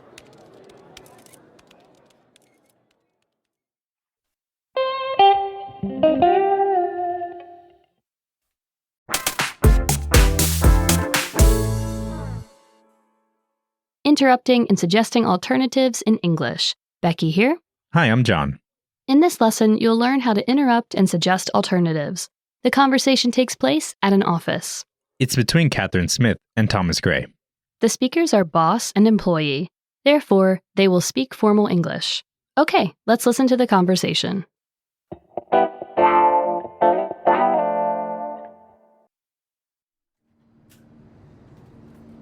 So the advertising campaign for the new language classes will start next month. Sorry, but can I just suggest that we start earlier? Why is that? Isn't it true that advertisements are seen by more people during vacation periods? That's true. Summer vacation is starting soon, so we should start the campaign then.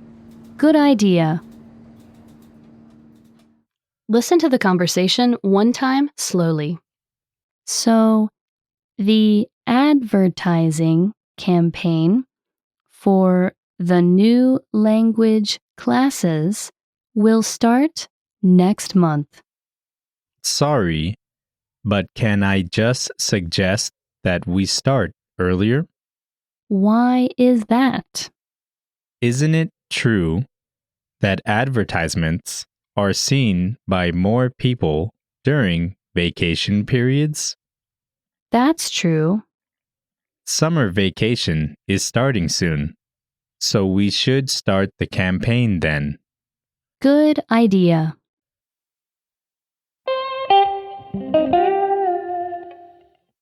Can Americans speak more than one language?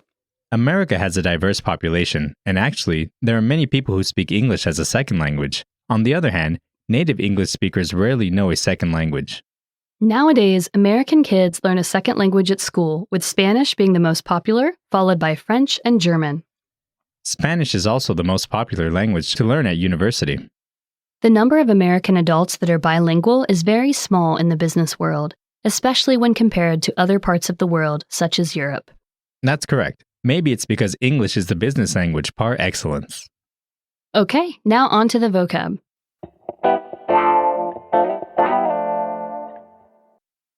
Let's take a look at the vocabulary from this lesson. The first word is Next. immediately following something in a sequence. Next. Next. Next we have To start. to begin. To start. To start. Next we have To suggest. to recommend. To suggest. To suggest. Next we have Earlier. comparative form of early, before another point of time. Earlier. Earlier. Next we have Case. a situation. Case. Case. Next we have Correct. right, without error. Correct. Correct. And last, Idea. a thought or suggestion. Idea. Idea.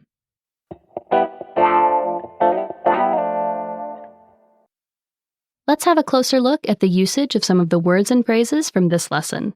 The first phrase is, Advertising campaign. the first word advertising is a noun meaning the activity of promoting a brand or a service. Campaign is also a noun, and it means to work in an organized way towards a goal. Together, they mean organizing promotional material to promote a brand. You often hear this phrase in business. It can be used in both formal and informal situations. Let's hear a sample sentence using this phrase. Sure, for example, you can say, the advertising campaign was a success, as sales have doubled. Okay, what's the next word? Suggest. This is a verb that means putting an idea forward. The past tense and past participle form are both suggested. You can use this when you have an idea or opinion that you think should be used.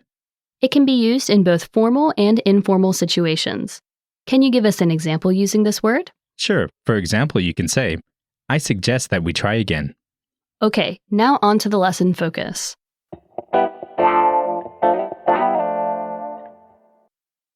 In this lesson, you'll learn how to interrupt and suggest alternatives. This is an important point to master if you want to get along with your coworkers. For example, if you're in a meeting or discussing a situation with several people, you may have things you want to say. This can be difficult sometimes if many people are talking or if you have something to say that is relevant to what is currently being discussed. Since you might need to stop other people from talking, and because people usually don't like being interrupted, you have to make sure to do this in the correct and polite way. The most polite way is to actually say that you want to interrupt, instead of just jumping in with what you want to say. You should also ask permission to interrupt, instead of just saying, "I'm going to interrupt." Let's give some useful examples. You could say, "Excuse me, can I just interrupt you for a moment?" Or, "Can I jump in here?" You can also give a reason why you want to interrupt. Often, you want to interrupt people because they are giving wrong information. That's right, but never interrupt by directly saying, "You're wrong." It's better to ask for permission to interrupt and then say what you need to say. John, can you give us some examples? Sure, you could say, "Can I jump in here? The projected figures are actually 100 a month."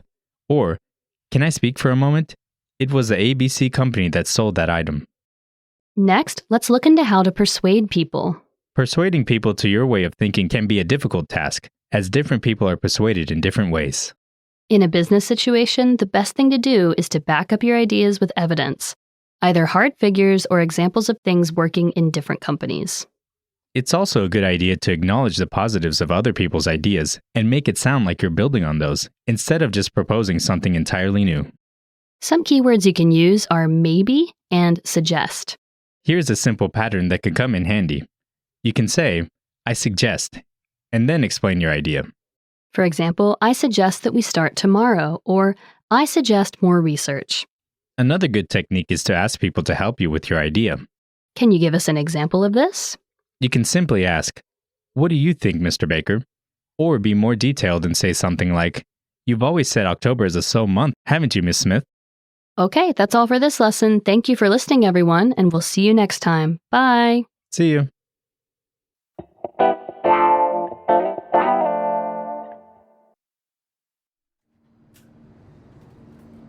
So the advertising campaign for the new language classes will start next month. Sorry, but can I just suggest that we start earlier? Why is that? Isn't it true that advertisements are seen by more people during vacation periods? That's true. Summer vacation is starting soon, so we should start the campaign then. Good idea.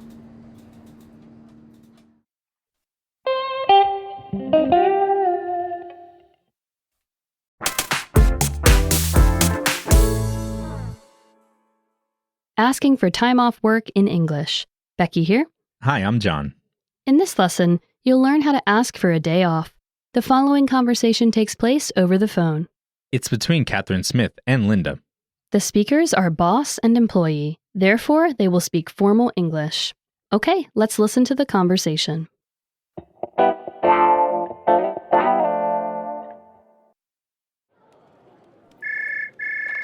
Mrs. Smith, sorry to call so early. Hello, Linda. What happened? I don't feel very good today, and I'd rather stay home. Sure, don't worry. Are you going to see a doctor? If it gets worse, I will. Okay, please call back this afternoon and tell me how you are doing. I will. Listen to the conversation one time slowly. Mrs. Smith. Sorry to call so early. Hello, Linda. What happened? I don't feel very good today, and I'd rather stay home. Sure, don't worry. Are you going to see a doctor? If it gets worse, I will. Okay, please call back this afternoon and tell me how you are doing. I will.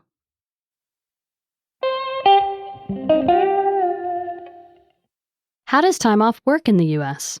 For employees of private companies, there is no minimum amount of paid leave that employers have to give. However, more than 70% of companies give employees paid leave. The average amount of time off is 10 days a year. What about federal employees? Federal employees get at least 2 weeks. Are there other special types of leave, like maternity leave? Maternity leave in the US is short compared to most countries, as it's only 12 weeks and unpaid. What about sick leave? Currently, employers are not required to give employees paid sick leave for short-term illnesses, but unpaid sick leave is guaranteed for serious illnesses. Okay, now on to the vocab.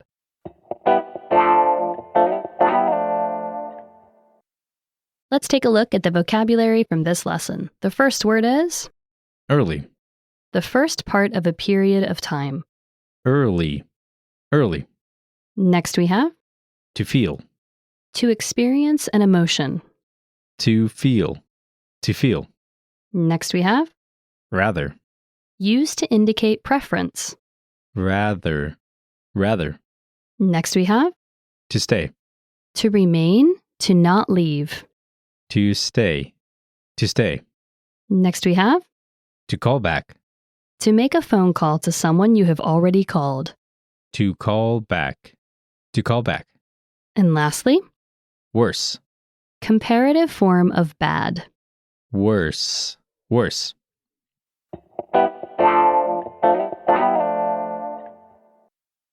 Let's have a closer look at the usage of some of the words and phrases from this lesson. The first phrase is What happened? the first word, what, is a question word used to gather more information. Happened is the past tense of happen, which means an event or something that took place. You can use this phrase to ask for details about a past incident in both formal and informal situations. Here is an example. The kitchen is such a mess. What happened? If the event you're asking about is already the topic, you can just ask, what happened? Okay, what's the next word? Feel. This means to experience an emotion. This is a verb that can be used to speak about our health. It is typically used with adjectives such as good, bad, and fine. It can be used in both formal and informal situations. Can you give us an example using this word? Sure, for example, you can say, I don't feel very well today. Okay, now on to the lesson focus.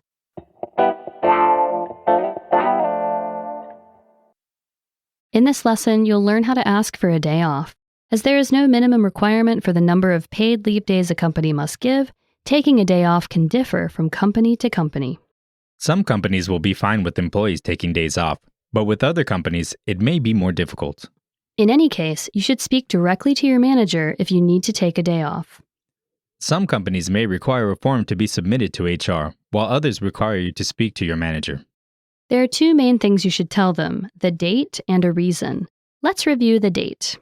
In the US, dates are written and spoken in a month, day, year format. For example, May 27th, 2017.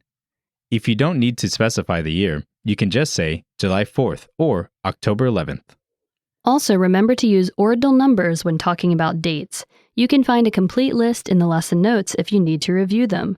Let's now see how to state the reason for taking a day off. When providing the reason, most people will start by saying, I have or I need, especially for medical or childcare reasons. For example, I have a doctor's appointment, or I need to go to a parent meeting at my child's school. If you are asking for vacations or recreational days, you should only use I want. For example, I want to go on vacation. Sometimes you need to ask for a day off on short notice. If you're calling on the day that you need to take off, you should call your manager as early as possible.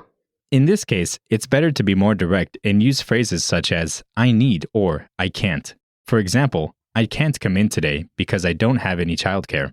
Let's see how you would ask for a day off if you're feeling sick. When talking about an illness, the key phrase is I have, followed by the name of the illness. For example, I have a headache, or I have the flu. In the case of an illness, you have to keep your supervisor updated. However, it is not mandatory to do the same with your coworkers, unless you want to. Okay, that's all for this lesson. Thank you for listening, everyone, and we'll see you next time. Bye! See you.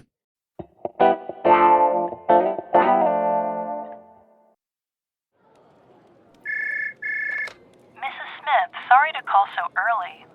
Hello, Linda. What happened? I don't feel very good today, and I'd rather stay home. Sure, don't worry. Are you going to see a doctor? If it gets worse, I will. Okay, Please call back this afternoon and tell me how you are doing. I will.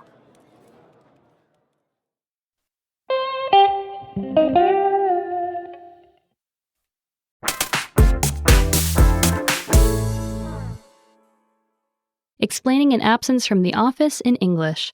Becky here. Hi, I'm John. In this lesson, you'll learn how to apologize for taking a day off. The following conversation takes place in an office. It's between Mark Coles and Linda. The speakers are a boss and an employee. Therefore, they will speak both formal and informal English. Okay, let's listen to the conversation.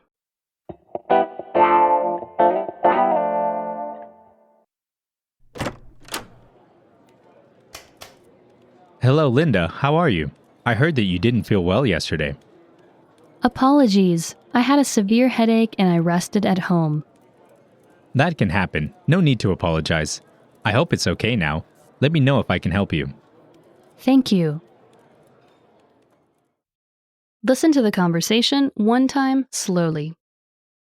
Hello, Linda. How are you? I heard that you didn't feel well yesterday. Apologies. I had a severe headache and I rested at home. That can happen.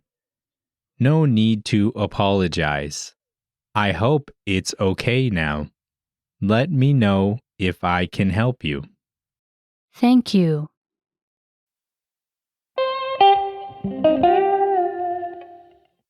I'm glad to hear that Linda was back at work quickly and that it wasn't anything too serious.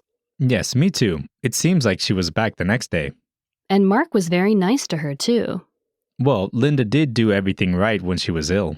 Right. She called in and told them so that they could find coverage for her. I'm sure she gave them any doctor's notes they wanted, too. What would have happened if she hadn't have told them that she was sick? That would have been considered an absence without notice, which is not tolerated in the US as well as many other countries, unless it's an emergency. When you can't come into work, you should always contact your manager first. If your manager isn't available, then leave a message for him or her with the secretary or other senior member of staff. Usually, each company has its own procedures for this. In any case, try to inform your company as early as possible if you will be absent. Okay, now on to the vocab.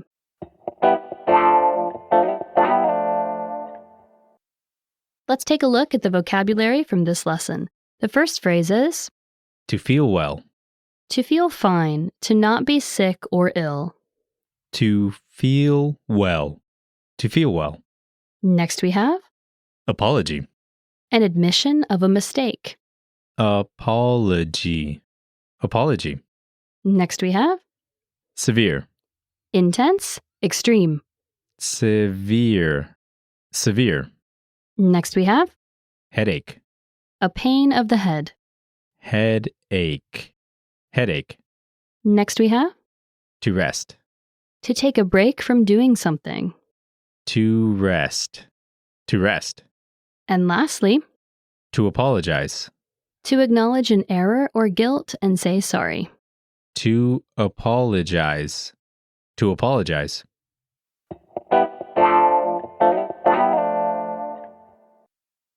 Let's have a closer look at the usage of some of the words and phrases from this lesson.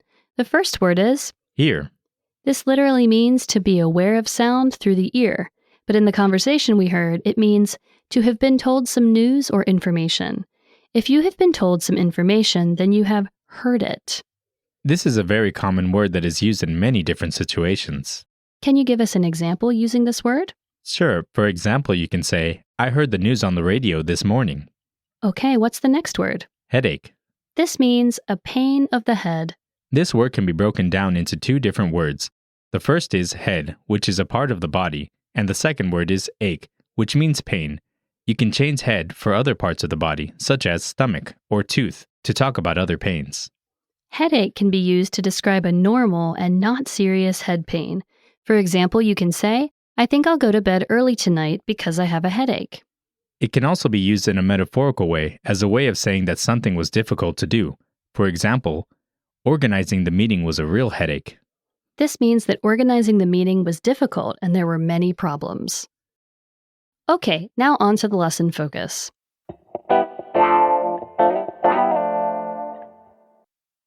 In this lesson, you'll learn about how to apologize for taking a day off. You don't really need to apologize for taking a planned day off since you would have asked in advance and been given permission. However, if you take a day off on short notice, you should apologize when you ask for the day off and when you return to the office. First, let's see how to apologize when you ask for the day off. You can do this by saying, "I'm sorry, but," followed by the reason. For example, you can say, "I'm so sorry, but I have a migraine and won't be able to make it in today." You can add really, very, or so to show how sorry you are. For example, you could say, "I'm really sorry, but I have no childcare for today." When you return to the office, you should apologize to your manager, especially if you asked on short notice. You can repeat the reason that forced you to miss work and even give some more information about it. For example, "I'm so sorry, but I was ill all night and couldn't come to work." Here is another example. "I'm really sorry about yesterday, but I called everyone I know and nobody was free to look after my children." It's also important to say that you've taken steps to make sure that the same thing won't happen again. Right. In the case of childcare, the proper response would be, "I found a new nursery that can take my children." In the US, it's customary to apologize and give explanations to your coworkers. But you don't have to, especially if the issue is delicate or personal. Okay, now let's see how to accept these kind of apologies. If you're a manager, then how you deal with short notice days off depends on the circumstance. If it's a one-time occurrence, you will say something different than you would for a long-standing problem. In either circumstance, you should acknowledge that the employee called in and say that you hope the problem is resolved. For example, in the case of the childcare, you could say, "Thanks for letting me know. Do you have a new babysitter?" In the case of not feeling well, you could say, "I'm glad you're feeling better now, but what do you do if you're just a coworker?" Then your acceptance will be more casual. You can just say, "Not a problem," or "No worries." Okay, that's all for this lesson. Thank you for listening, everyone, and we'll see you next time. Bye! See you.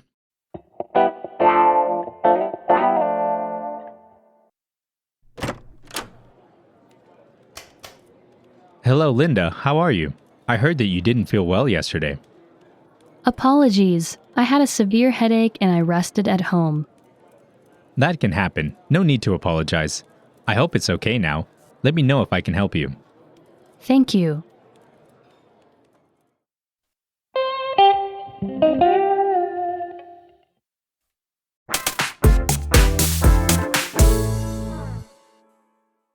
Apologies in an American business setting.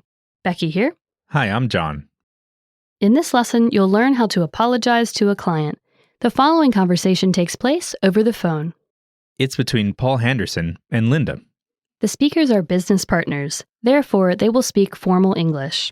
Okay, let's listen to the conversation.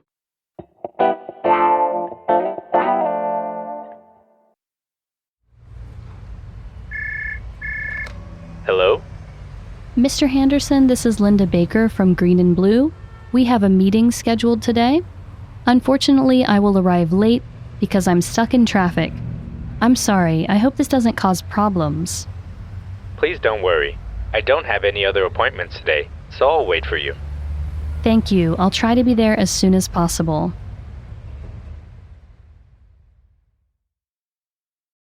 Listen to the conversation one time slowly. Hello?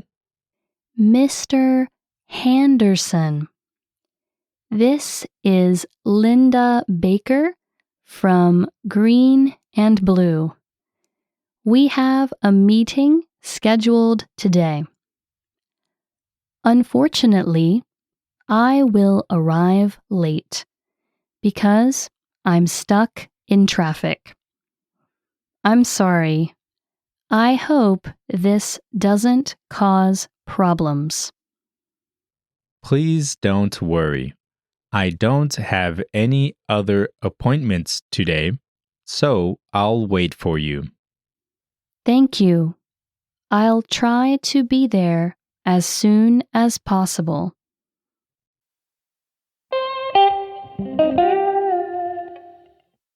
Poor Linda's stuck in traffic when she has a business meeting to attend. Paul was very understanding, though, wasn't he? He was. How is tardiness treated in the American business world? Usually it isn't tolerated at all. You should always be on time for work or meetings. You are actually expected to be a little early and should try to arrive 5 to 10 minutes before you're scheduled. However, there are times when you can't help being late due to traffic problems or some emergency. If you know you're going to be late, you should call your office and let them know as soon as possible. You should also try to give them an estimate of when you'll arrive. It's very important that you apologize. Right, for example, you can say, "I'm sorry, but due to traffic, I'm going to be 15 minutes late." Okay, now on to the vocab.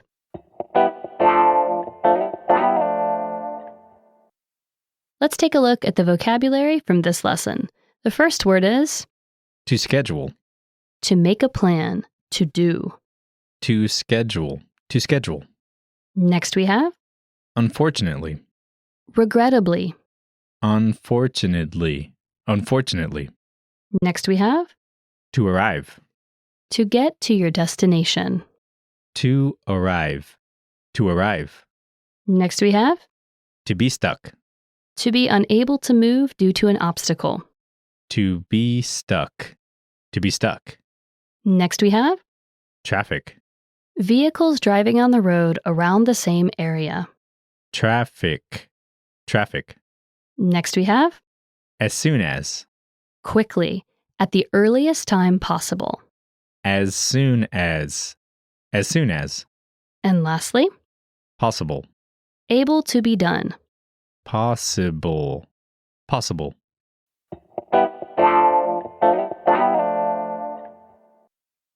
Let's have a closer look at the usage of some of the words and phrases from this lesson.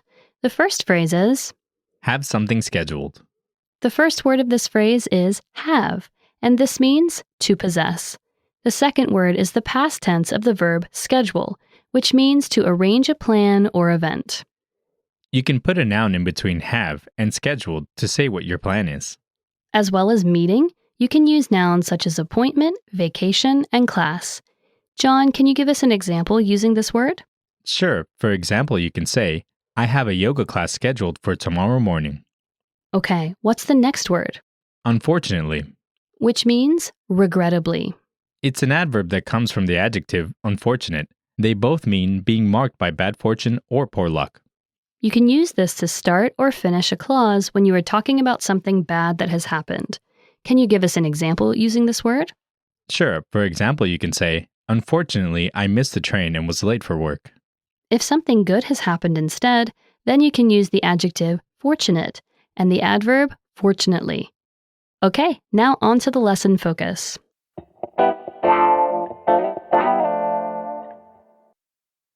In this lesson, you'll learn how to apologize to a client. In the business world, the relationship with your client is very important and something you should treasure. You should avoid making mistakes or offending them at all costs. However, sometimes things happen that you'll need to apologize for. The key phrase for apologizing to a client is, I'm sorry for, followed by what happened. The preposition for is very important, as it links what happened to your apology. When apologizing to a client, you should be honest and explain what happened, but you don't need to go into details. Right, the client expects to be dealing with a professional company, so don't tell them about staff shortage problems or other issues. You could just say, I'm sorry for not getting back to you, or I'm sorry for the delay. However, this doesn't sound very reassuring to the client, so you could add, it won't happen again to the end. Now the client knows that this mistake was a one-time occurrence and won't be repeated in the future. When apologizing to a client, you should also consider whether any further action is appropriate. For example, if you have delayed their order or got it wrong, should they receive a discount for the error? If that's the case, you could say, I'm sorry for the mistake, so to make it up to you, I'll give you a 5% discount on the order. Okay, now let's see how to accept an apology. If your business partner has done something wrong towards you or your company, you might hear some of the phrases we've just discussed.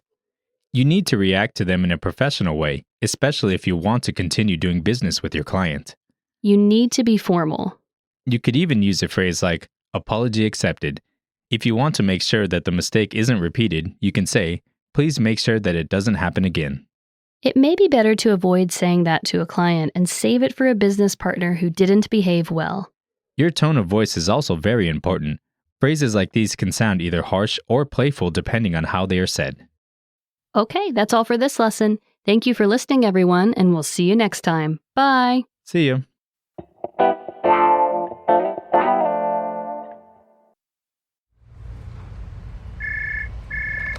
Hello? Mr. Henderson, this is Linda Baker from Green and Blue. We have a meeting scheduled today. Unfortunately, I will arrive late because I'm stuck in traffic. I'm sorry. I hope this doesn't cause problems. Please don't worry. I don't have any other appointments today, so I'll wait for you. Thank you. I'll try to be there as soon as possible.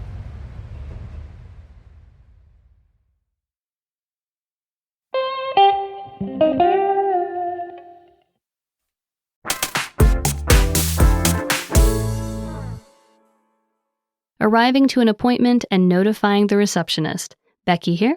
Hi, I'm John. In this lesson, you'll learn how to tell a receptionist you've arrived for an appointment. The following conversation takes place at the reception counter. It's between a receptionist and Linda. The speakers are strangers, therefore they will speak informal English. Okay, let's listen to the conversation.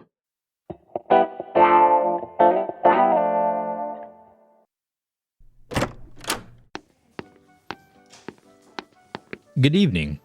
Good evening, I'm Linda Baker from Green and Blue. I have an appointment with Mr. Henderson at 5 o'clock. We spoke over the phone earlier. Yes, let me check. Please take a seat in the hall. Mr. Henderson will be with you in a few minutes. Would you like something to drink? No, thank you. Listen to the conversation one time slowly. Good evening. Good evening. I'm Linda Baker from Green and Blue. I have an appointment with Mr. Henderson at 5 o'clock. We spoke over the phone earlier. Yes, let me check. Please take a seat in the hall. Mr. Henderson will be with you in a few minutes. Would you like something to drink? No, thank you.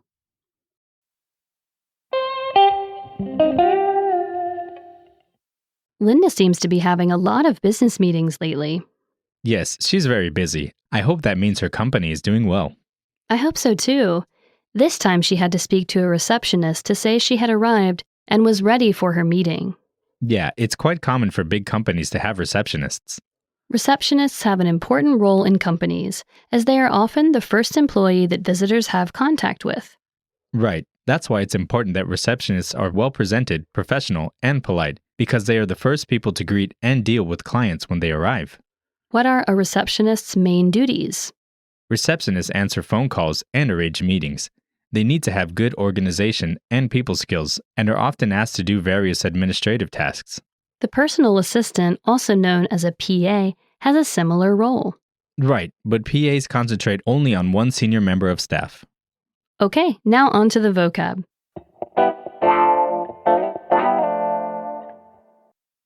Let's take a look at the vocabulary from this lesson. The first word is To check. to confirm, to look at. To check. To check. Next we have To take. to have, to obtain. To take. To take. Next we have Seat. a chair, a place to sit. Seat. Seat. Next we have Hall. a corridor or passageway in a building. Hall. Hall. Next we have Few. not many. Few. Few. And lastly, Something. an unknown or unidentified thing. Something. Something.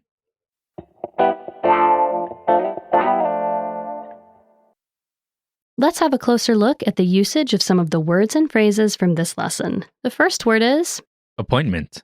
this is a noun that means a scheduled meeting with someone. We don't use the word appointment for casual meetings. For example, we wouldn't say we have an appointment with our friends. It is used for meetings as well as visits to the doctor's office and things like that. Can you give us an example using this word? Sure, for example, you could say, He overslept and missed his appointment. Okay, what's the next phrase? Take a seat. The first word is take, which means to obtain. Seat means a chair or something else you can sit on. Although take usually means to get or obtain something, in this case it means only temporarily. In other words, take a seat means the same as sit down. But we don't literally mean take a chair. If someone said take a chair, it would mean pick up a chair and take it somewhere, not to sit down. Can you give us an example using this phrase? Sure, for example, you can say, please take a seat while you're waiting. Which is like saying, please sit down while you're waiting.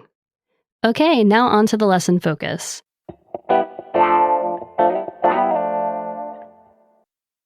In this lesson, you'll learn how to tell a receptionist that you've arrived for an appointment. There will be times where you have to visit another company or go to places like a doctor or dentist's office. Usually, you need to make an appointment in advance to do this, so make sure to arrive at least 5 to 10 minutes early for your appointment. When you arrive, you will probably be greeted by a receptionist and should tell the receptionist that you have an appointment. There are 2 things to remember. The first is that when you talk about time, you use the preposition at. For example, at 3 o'clock or at 10 a.m. The second is that when you talk about people, you use the preposition with. For example, with Mr. Baker, with Ms. Smith. So what can we say to the receptionist? You can say, I have an appointment, and then follow with the time and the person you are meeting with. It doesn't matter if you say the time or person first. You should also start the sentence by saying, excuse me. Can you give us a couple of examples? For example, you can say, excuse me, I have an appointment at 10 a.m. with Mr. Baker. Or, excuse me, I have an appointment at 3 o'clock with Ms. Smith. Let's see what to say in the case that we are in the position of the person who receives the visitor. You should start by welcoming them to the building and asking if they need help. For example, you could say, welcome to the ABC Company. How may I help you? Or, welcome to the ABC Company. How may I be of assistance? After they introduce themselves, how can we ask them to wait while we double-check their data? You can say, let me check the details. I won't be a moment. If they have to wait, what can we say? First, make sure to offer any refreshments if available. You could say, can I offer you anything to drink? Or, do you want a coffee? Then you could say, Mr. Baker will see you shortly. Or, Mr. Baker will be with you soon. And of course, we should make sure that they are comfortable. Right, you could say, please take a seat, or please sit down. Let's repeat the whole set of phrases together. Mr. Baker will be with you in a moment, so please take a seat. Can I offer you anything to drink? Okay, that's all for this lesson. Thank you for listening, everyone, and we'll see you next time. Bye! See you.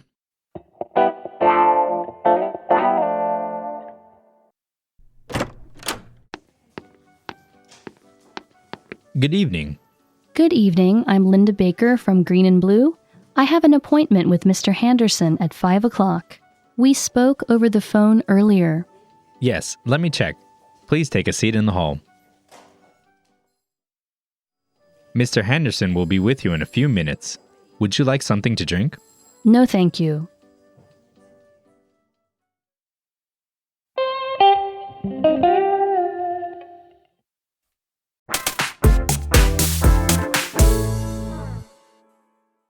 Asking for directions at an office. Becky here. Hi, I'm John. In this lesson, you'll learn about asking where an office is. The following conversation takes place in an office lobby. It's between Linda and a receptionist. The speakers are strangers, therefore they will speak formal English. Okay, let's listen to the conversation.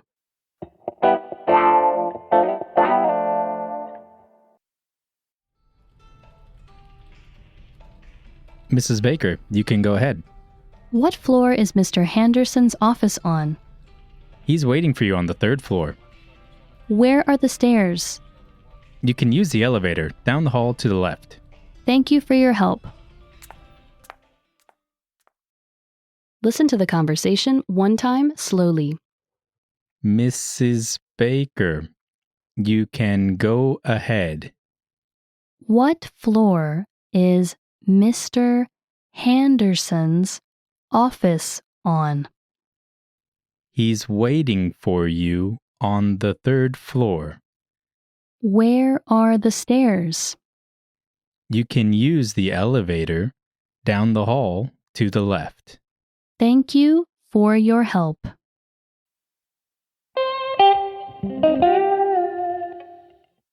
Okay, it's meeting time, but first, Linda has to find the office. It seems straightforward enough. Yeah, the receptionist didn't tell Linda to turn 20 different corners, so the office must be close to the elevator. Or maybe Mr. Henderson will meet her at the elevator. Maybe. Is it typical for office buildings to have elevators in the US? Yes, especially in buildings that have several floors. In big cities, many companies operate out of skyscrapers, so elevators are a must. Listeners, remember that in the US, the floor that is level with the ground is known as the entry or first floor. Floors below this are usually known as B1, B2, and so forth. You should also know that it is common for American elevators not to have a 13th floor, as 13 is considered an unlucky number. Right. Sometimes the 13th floor is labeled as 14 instead, or it exists but as a maintenance floor. Okay, now on to the vocab.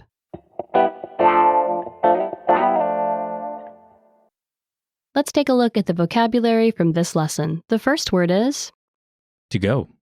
to move or travel to. To go. To go. Next we have Ahead. in a forward direction or position. Ahead. Ahead. Next we have Floor. a level in a building. Floor. Floor. Next we have To wait. to stay in the same place until an action happens. To wait. To wait.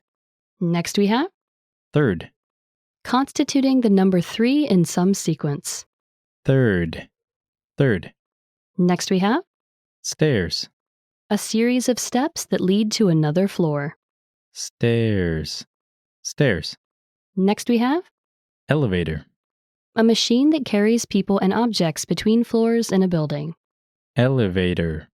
Elevator. And lastly, Down. a lower position. Down. Down.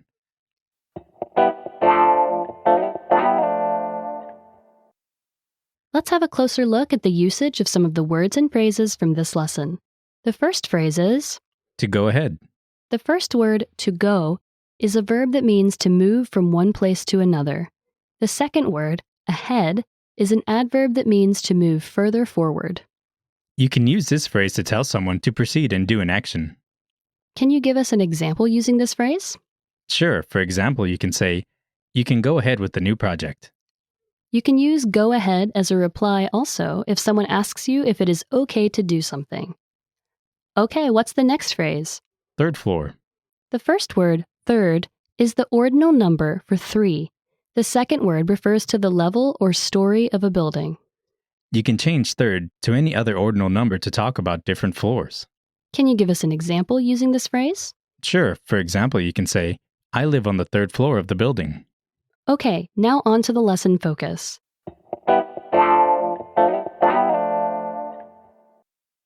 In this lesson, you'll learn how to ask where an office is. If you are visiting a company or are new to the office, chances are you won't know where everything is. If that's the case, you might have to ask for directions. The key phrases when asking for directions are where is or where are, followed by the name of the place or person. You can use these phrases no matter what you are looking for, from a big building to a pen. Let's give some examples. Where is ABC Company? Or where are the paper clips? There are a few other ways you can ask for directions too. Right, for example, you can say, How do I get to the ABC Company? Or what floor is the meeting room on? Asking for the address is important, as many people now use Google Maps or in-car GPS for directions. What are some phrases you can use in these cases? Can you show me on Google Maps? Or can you put the details into the GPS? Okay, now let's see how to give directions. When giving directions, we need to use prepositions. Let's review together some of the most commonly used prepositions of place and give an example sentence for each. Let's start with next to. For example, you can say, The office is next to the park. Behind. The office is behind the train station. Across from. The office is across from the school. Listeners, you can find a complete list in the lesson notes. Be sure to check it out. Also, instead of saying the name of the place, if people know what you are talking about, it's fine to say, It is or they are. For example, instead of the office is across from the school, You can just say, it's across from the school. Instead of go down this street and the office is on the left, you can simply say go down this street and it's on the left. Okay, that's all for this lesson. Thank you for listening, everyone, and we'll see you next time. Bye. See you.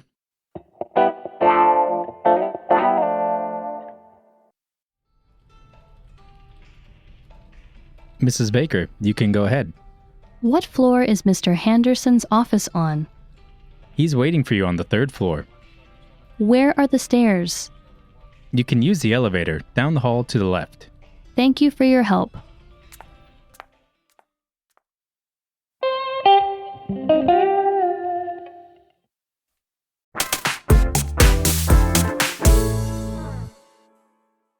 Giving a gift in an American business setting. Becky here. Hi, I'm John. In this lesson, you'll learn how to handle a gift in a business context. The conversation takes place in an office. It's between Linda and Paul Henderson.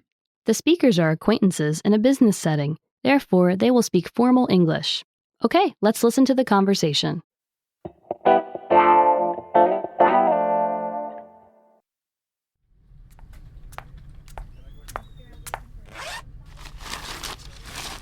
Please accept this gift from Green and Blue.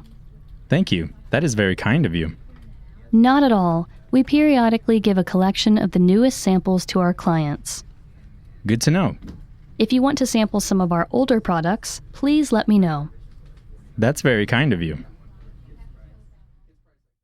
Listen to the conversation one more time slowly. Please accept this gift from Green and Blue. Thank you. That is very kind of you. Not at all. We periodically give a collection of the newest samples to our clients. Good to know. If you want to sample some of our older products, please let me know. That's very kind of you.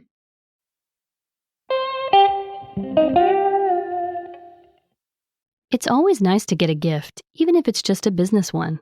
Right, business gifts aren't given every day, but they are still pretty common.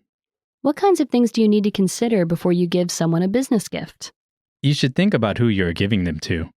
If you're a boss, try to buy a gift that includes all your employees. What about if you're buying for clients?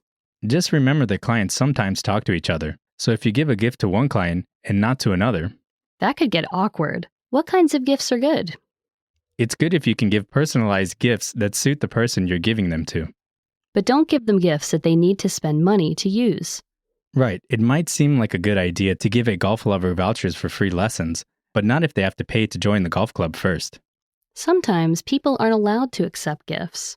And that's right, some companies, especially public ones, have rules against receiving gifts or about the value of the gifts. Okay, now on to the vocab.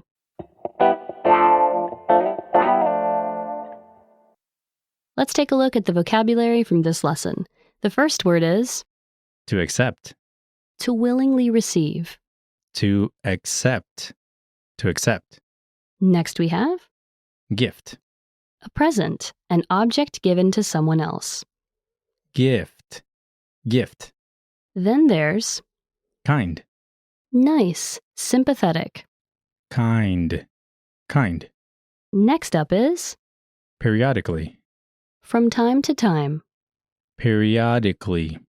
Periodically. Next we have Collection. a group of objects accumulated together. Collection. Collection. And lastly, Products. something sold. Products. Products.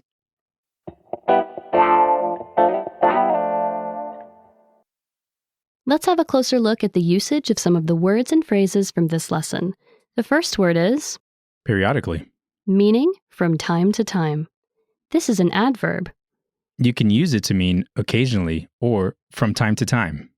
We use it to describe actions that happen more than once, but not on a set schedule. It's a pretty formal expression, so you won't really hear it in daily conversation. Can you give us an example using this word? Sure, for example, you can say, the in-house newspaper is published periodically. Okay, what's the next word? Collection. meaning a group of objects accumulated together. This is a noun. It's used for a group of objects that are purposefully assembled.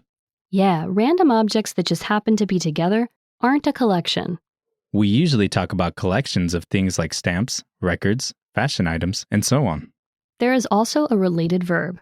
Yes, to collect. This is the action of gathering objects together. Can you give us an example using this word? Sure, for example, you can say, we went to the art museum to see a collection of Picasso's paintings. Okay, now on to the lesson focus.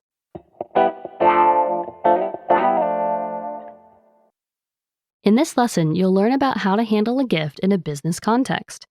First, let's look at giving gifts. It's not unusual to give gifts, but as we heard earlier, it's possible that some people can't accept gifts.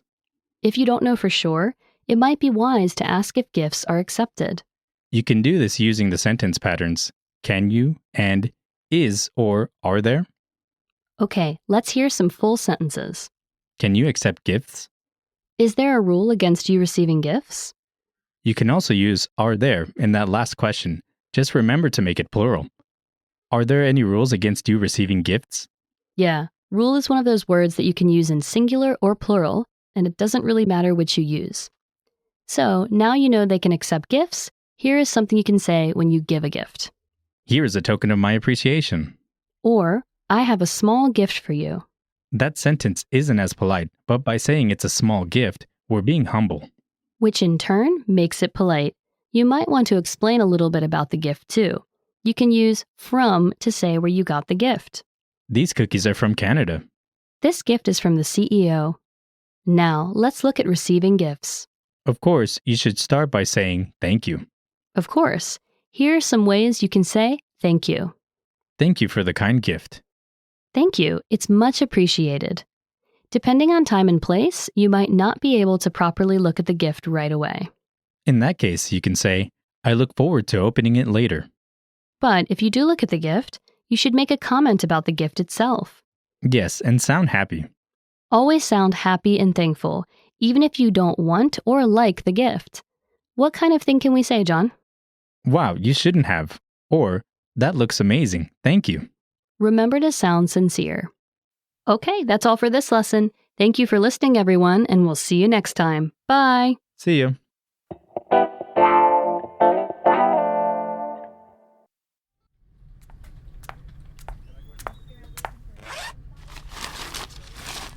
Please accept this gift from Green and Blue. Thank you. That is very kind of you. Not at all. We periodically give a collection of the newest samples to our clients. Good to know. If you want to sample some of our older products, please let me know. That's very kind of you.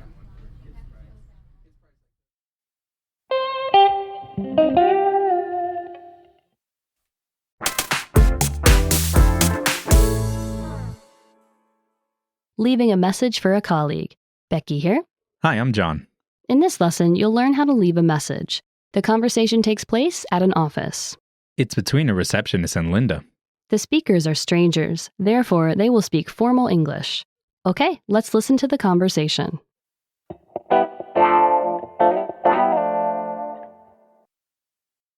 I'm sorry, Mrs. Smith is not coming to the office today. I see. Can I leave a message with you? Yes, go ahead. Please tell her that the consultant has sent the results and that she should get in contact with him.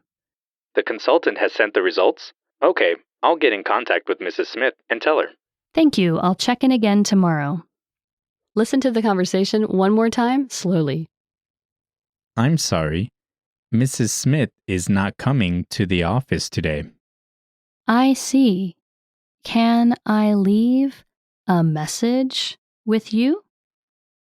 Yes, go ahead. Please tell her that the consultant has sent the results and that she should get in contact with him. The consultant has sent the results? Okay, I'll get in contact with Mrs. Smith and tell her. Thank you. I'll check in again tomorrow.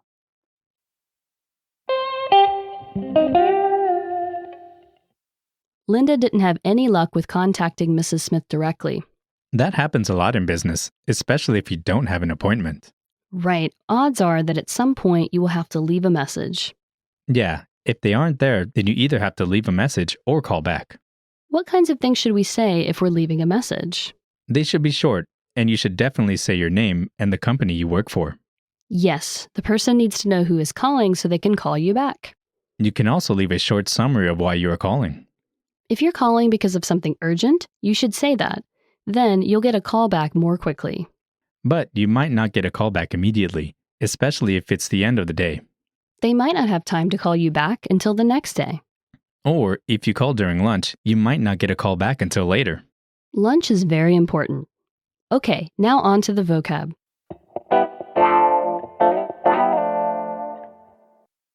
Let's take a look at the vocabulary from this lesson. The first word is To come. to move or go towards a place near the speaker. To come. To come. Next we have To leave. to go away from a place. To leave. To leave. Next up is Message. a verbal or written communication usually left for somebody who isn't present. Message. Message. Next there's Consultant. one who gives professional advice. Consultant. Consultant. Then we have Result. the outcome of something. Result. Result. Next we have Contact. communication, connection. Contact. Contact. And lastly, To contact. to communicate with someone. To contact. To contact.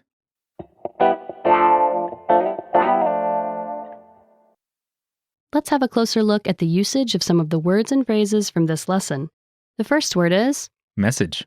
meaning a verbal or written communication, usually left for someone who isn't present. This is a noun, It covers all types of communication for someone who isn't present. so it includes verbal communication, like messages left on answering machines or with other people. And also written communication, such as notes and texts. It can also be used as a verb to describe the action of leaving a message. Yes, you can say something like, I messaged him. Can you give us an example using this word? Sure, for example, you can say, can you pass this message on for me, please? Okay, what's the next word? Results. Meaning the outcome of something. This is a noun. It means information obtained through a scientific method. It can be used for medical exams, school tests. Surveys, campaigns. There are many circumstances where it is used. You often hear it in the business world too. Can you give us an example using this word? Sure, for example, you can say, if you work hard, you'll see good results. Okay, now on to the lesson focus.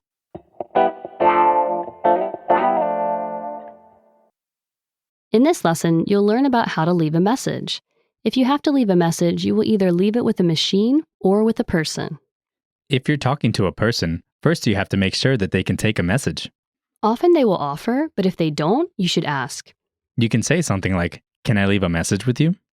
If you're talking to a machine, you have to remember that you only have a limited time to speak. You need to be quick and to the point, and don't leave any sensitive information in case someone else hears it. The information you leave is your name, company, reason for calling, and how you can be reached. You can keep your reason for calling very brief and general. Yeah, don't go into detail. You can just leave a general statement like, I'm calling to follow up on what we talked about yesterday. or I'm checking on the new deal. It's okay to not be as formal in phone messages, as people know that time is limited. What can we say if we want someone to call us back? You should say when you are or aren't available. If you can give me a call back, I'm free after 3 p.m. Or if you can you call me back tomorrow morning? If you don't need them to call you back, you can say, I'll call you again later, or I'll try you again this afternoon. you can say what you're going to do using the pattern I will, and then your action. Sometimes you might be the person answering the phone and taking the message. Although you don't have the same time constraints as an answering machine, it's still best to get the information quickly. You should ask if the caller wants you to take a message. Shall I take a message? Or do you want to leave a message? If they say yes, grab a pen and paper. You can just make notes, and it's fine to ask for them to repeat the information. Yes, we learned some phrases in lesson 2 to help with repeating information. There is one thing that we didn't cover in Lesson 2, and that is what to do if the company name is a little unusual. This can happen with people's names too. If you don't know how to spell something, that's fine. Just ask. You can ask directly. How do you spell that? Or, can you spell that for me? Or if you think you know the spelling but aren't 100% sure, you can say, let me just check the spelling of that. Okay, that's all for this lesson. Thank you for listening, everyone, and we'll see you next time. Bye. See you.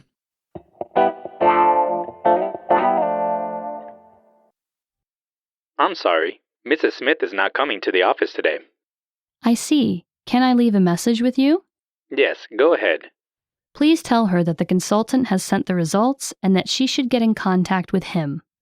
The consultant has sent the results? Okay, I'll get in contact with Mrs. Smith and tell her.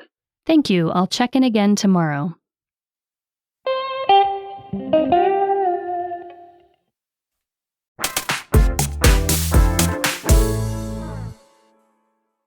Offering an invitation. Becky here. Hi, I'm John. In this lesson, you'll learn how to accept an invitation. The conversation takes place in an office lounge. It's between Linda and Thomas Gray. The speakers are coworkers, therefore they will speak informal English. Okay, let's listen to the conversation.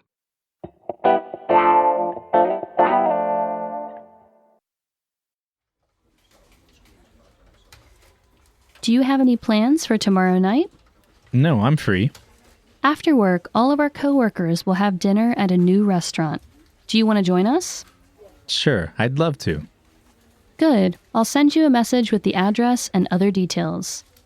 That would be great, thanks. You're welcome. Listen to the conversation one more time, slowly. Do you have any plans for tomorrow night? No, I'm free. After work, all of our coworkers will have dinner at a new restaurant. Do you want to join us? Sure, I'd love to. Good.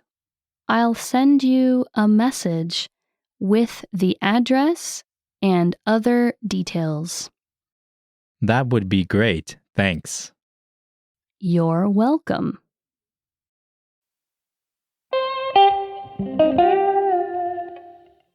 So Thomas was invited to an after-work gathering with his coworkers. Yeah, things like this aren't as common in America as in some other countries, but they still happen pretty frequently. What kinds of work parties and events happen in the U.S.? It's usually big organized events for things like Christmas or New Year's. Since they're organized, are they formal events? They can be, it depends on the company. Some might have black tie events at posh hotels. Others might have a casual dinner in local restaurants. There may also be events in the year. Yes, companies might have an event to mark their anniversaries or success, or even one at the end of the financial year. Financial years run from April to April in America. Also, there might be informal events that aren't company-wide. Yes, if you're good friends with your coworkers, you might get invited to things such as birthday parties and weddings. Some coworkers might even go out for drinks on a Friday night to celebrate the end of the work week. Okay, now on to the vocab.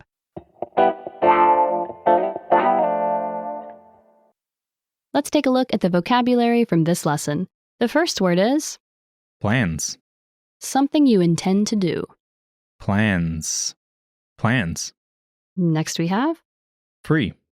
having no commitments or plans. Free. Free. Next up is Coworkers. the people you work with in your company. Coworkers. Coworkers. Next there's To join. to connect, become a part of. To join. To join. Then we have Sure. having no doubt about something. Sure. Sure. Next we have Address. a description of the location of a place. Address. Address. And lastly, Other. not the specified object, a different one. Other. Other.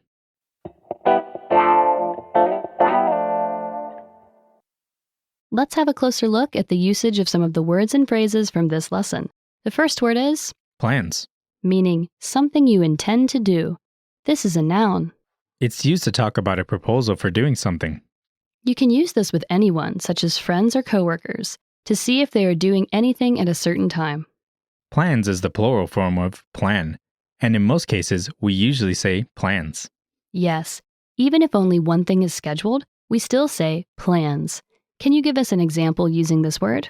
Sure, for example, you can say, I'm not free on Sunday. I have plans. Okay, what's the next word? Free. Meaning having no commitment or plans. This is an adjective. It kind of links to the last word we heard, plans. Yes, it does. Neat link. We use free to say that we have no plans. Can you give us an example using this word? Sure, for example, you can say, let's meet for lunch tomorrow, as I'm free all day. Okay, now on to the lesson focus.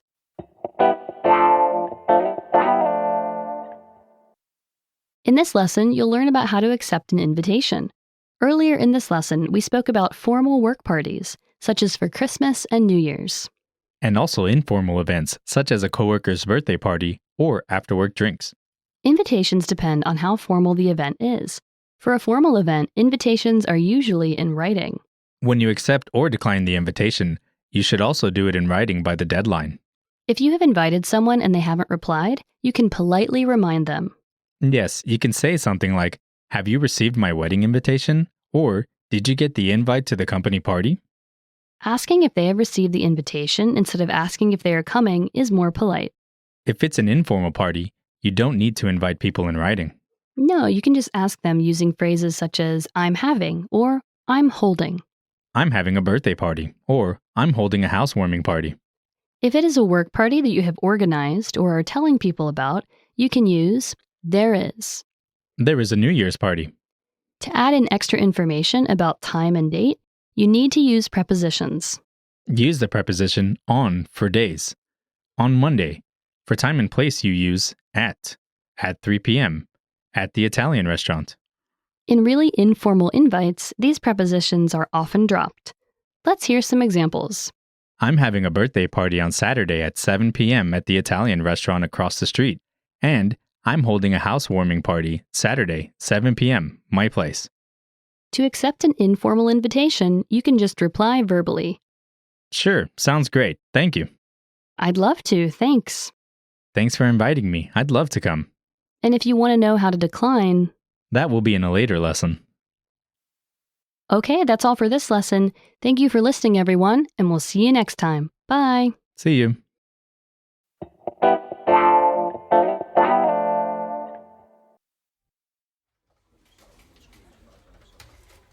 Do you have any plans for tomorrow night? No, I'm free. After work, all of our coworkers will have dinner at a new restaurant. Do you want to join us? Sure, I'd love to. Good. I'll send you a message with the address and other details. That would be great, thanks. You're welcome.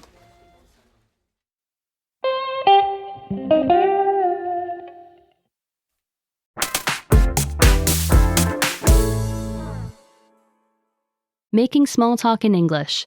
Becky here. Hi, I'm John.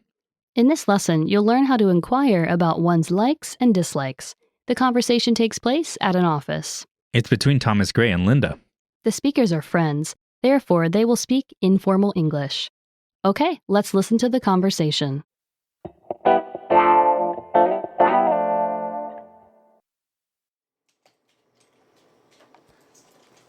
I'm sorry to ask, Linda, but where are we meeting tonight? You can meet us at the restaurant. Just to confirm, what time do we need to be there by? By 7 p.m. It's the Thai restaurant right by the subway. Do you like spicy food? Yes, I do. I love Thai cooking. It's a really good restaurant, so I'm sure you'll love it. Listen to the conversation one more time, slowly. I'm sorry to ask, Linda, but where are we meeting tonight? You can meet us at the restaurant. Just to confirm, what time do we need to be there by? By 7 p.m. It's the Thai restaurant right by the subway. Do you like spicy food? Yes, I do. I love Thai cooking. It's a really good restaurant. So I'm sure you'll love it.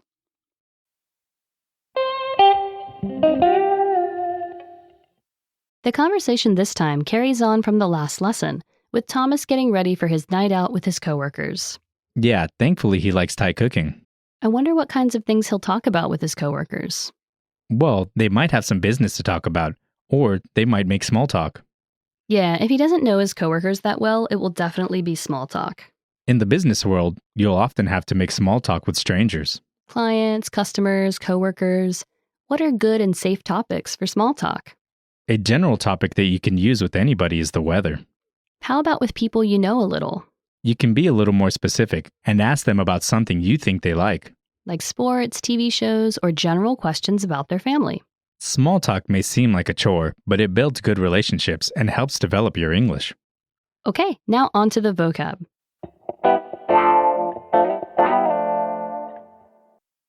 Let's take a look at the vocabulary from this lesson. The first word is To ask. to request something from someone. To ask. To ask. Next we have To meet. to come into the presence of someone. To meet. To meet. Next up is Subway. underground train in a city. Subway. Subway. Next there's To confirm. to double check, to make sure. To confirm. To confirm. Next we have By. not later than. By. By. And lastly, Cooking. food prepared in a particular way. Cooking. Cooking.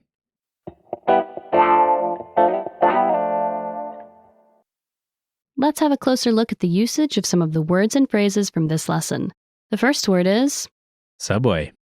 meaning underground train in a city. We can break subway down into two smaller words. The first is sub, which means to be in a lower position. The second is way, which means direction or route. So together it refers to a train that runs underground. Can you give us an example using this word? Sure, for example, you can say, I take the subway to work. Okay, what's the next word? To confirm. Meaning to double check, to make sure. This is a verb. It means to double check information that you believe to be correct. Both the past tense and past participle are confirmed. If you're not certain that the information is correct, instead of using to confirm, you can use to check. Can you give us an example using this word? Sure, for example, you can say, let me confirm the meeting details. Which is like saying, let me make sure of the meeting details. Okay, now on to the lesson focus.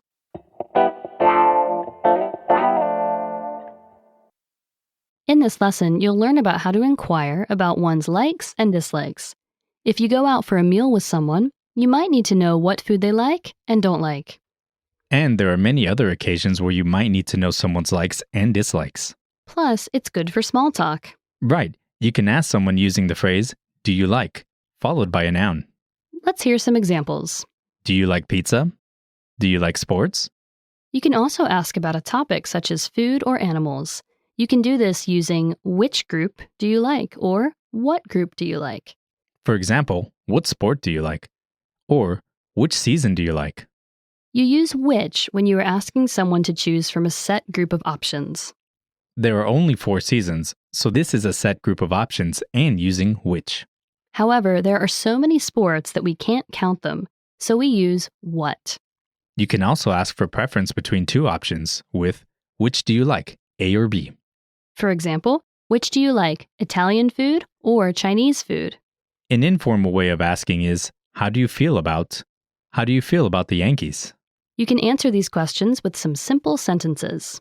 Yes, what you need to remember is I like and I don't like. For example, I like football. or I don't like Chinese food. you can give more details and level up your English by saying, I think that, and using an adjective. I think that football is exciting. Or, I think that Chinese food isn't good. okay, that's all for this lesson. Thank you for listening, everyone, and we'll see you next time. Bye. See you.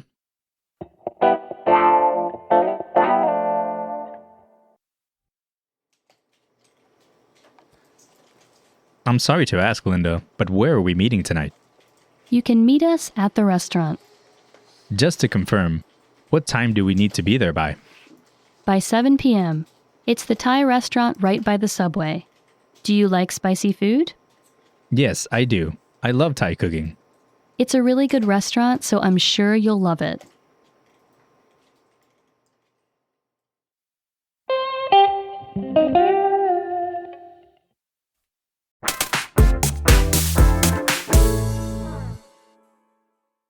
Politely declining an invitation in English. Becky here. Hi, I'm John. In this lesson, you'll learn how to politely decline an invitation. The conversation takes place at an office. It's between Linda and John Sullivan. The speakers are coworkers, therefore they will speak informal English. Okay, let's listen to the conversation.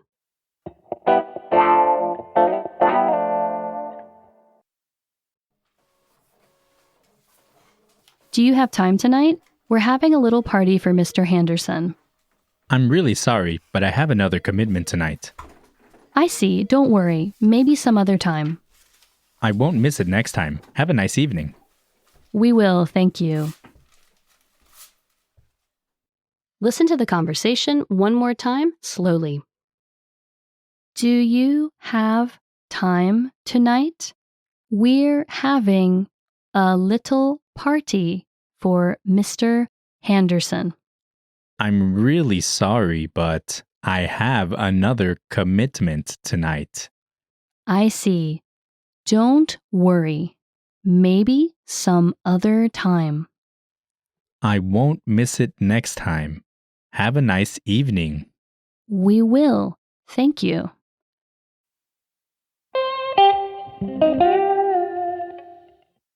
We've spoken about social invites and formal company parties, but are there any other type of activities that coworkers might have to do? You mean other than work? Of course, we know they have to work. One thing that is becoming increasingly popular in American companies is team building exercises. What is a team building exercise? It's an activity that employees of a company do together, usually away from the office. Its purpose is to build the working relationships between coworkers. I'm not sure that always works, though. What type of activities do employees do? It can be a physically active thing, such as hiking or treasure hunts. Are there less demanding ones? Yes, some companies might get people doing building activities or tabletop games. Okay, now on to the vocab.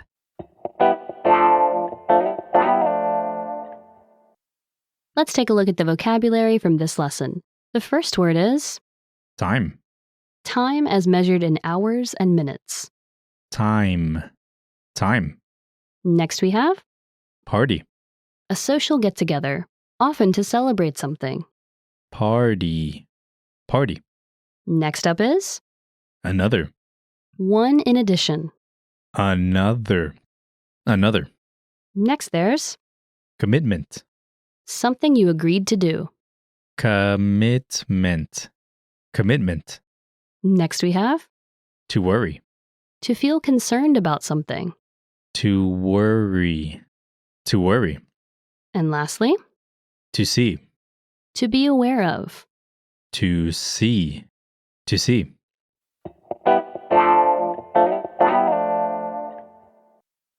Let's have a closer look at the usage of some of the words and phrases from this lesson. The first word is Commitment. meaning something you agreed to do. This is a noun. It means to have an already existing obligation or plan. It's a slightly formal expression. You often hear commitment paired with prior to make the phrase prior commitment. You use this to say that you have an already existing plan for that time. Can you give us an example using this word? Sure, for example, you can say, if you don't have any prior commitments, please join us on Sunday. Okay, what's the next word? Some other time. Meaning at a later time. So this phrase is made up of 3 words. The first is the determiner, some, which means an unspecified amount. The next word is other, which is an adjective that means an object that isn't already being spoken about. So we use this to talk about a time that isn't now. We can't do something now, but could at a different time. You often use this when you decline invitations. Can you give us an example using this word? Sure, for example, you can say, I'm busy on Sunday, so maybe some other time. Okay, now on to the lesson focus.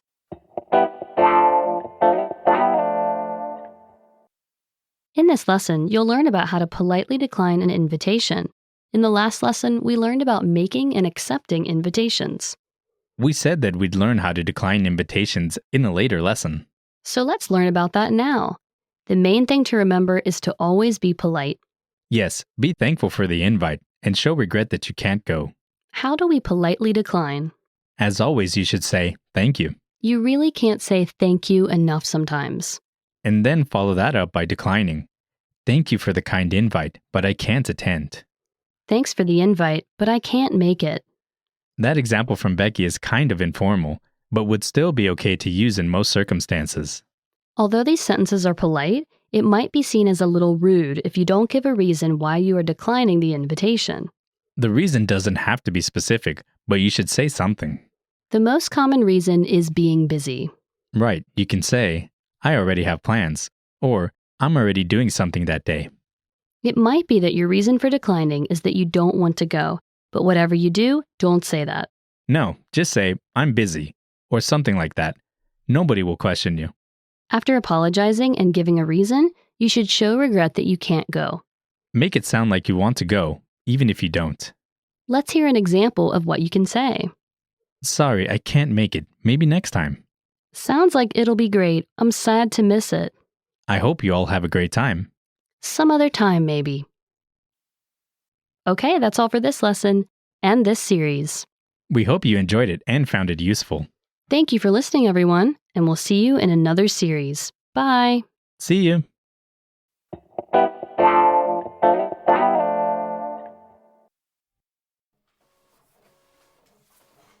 Do you have time tonight? We're having a little party for Mr. Henderson.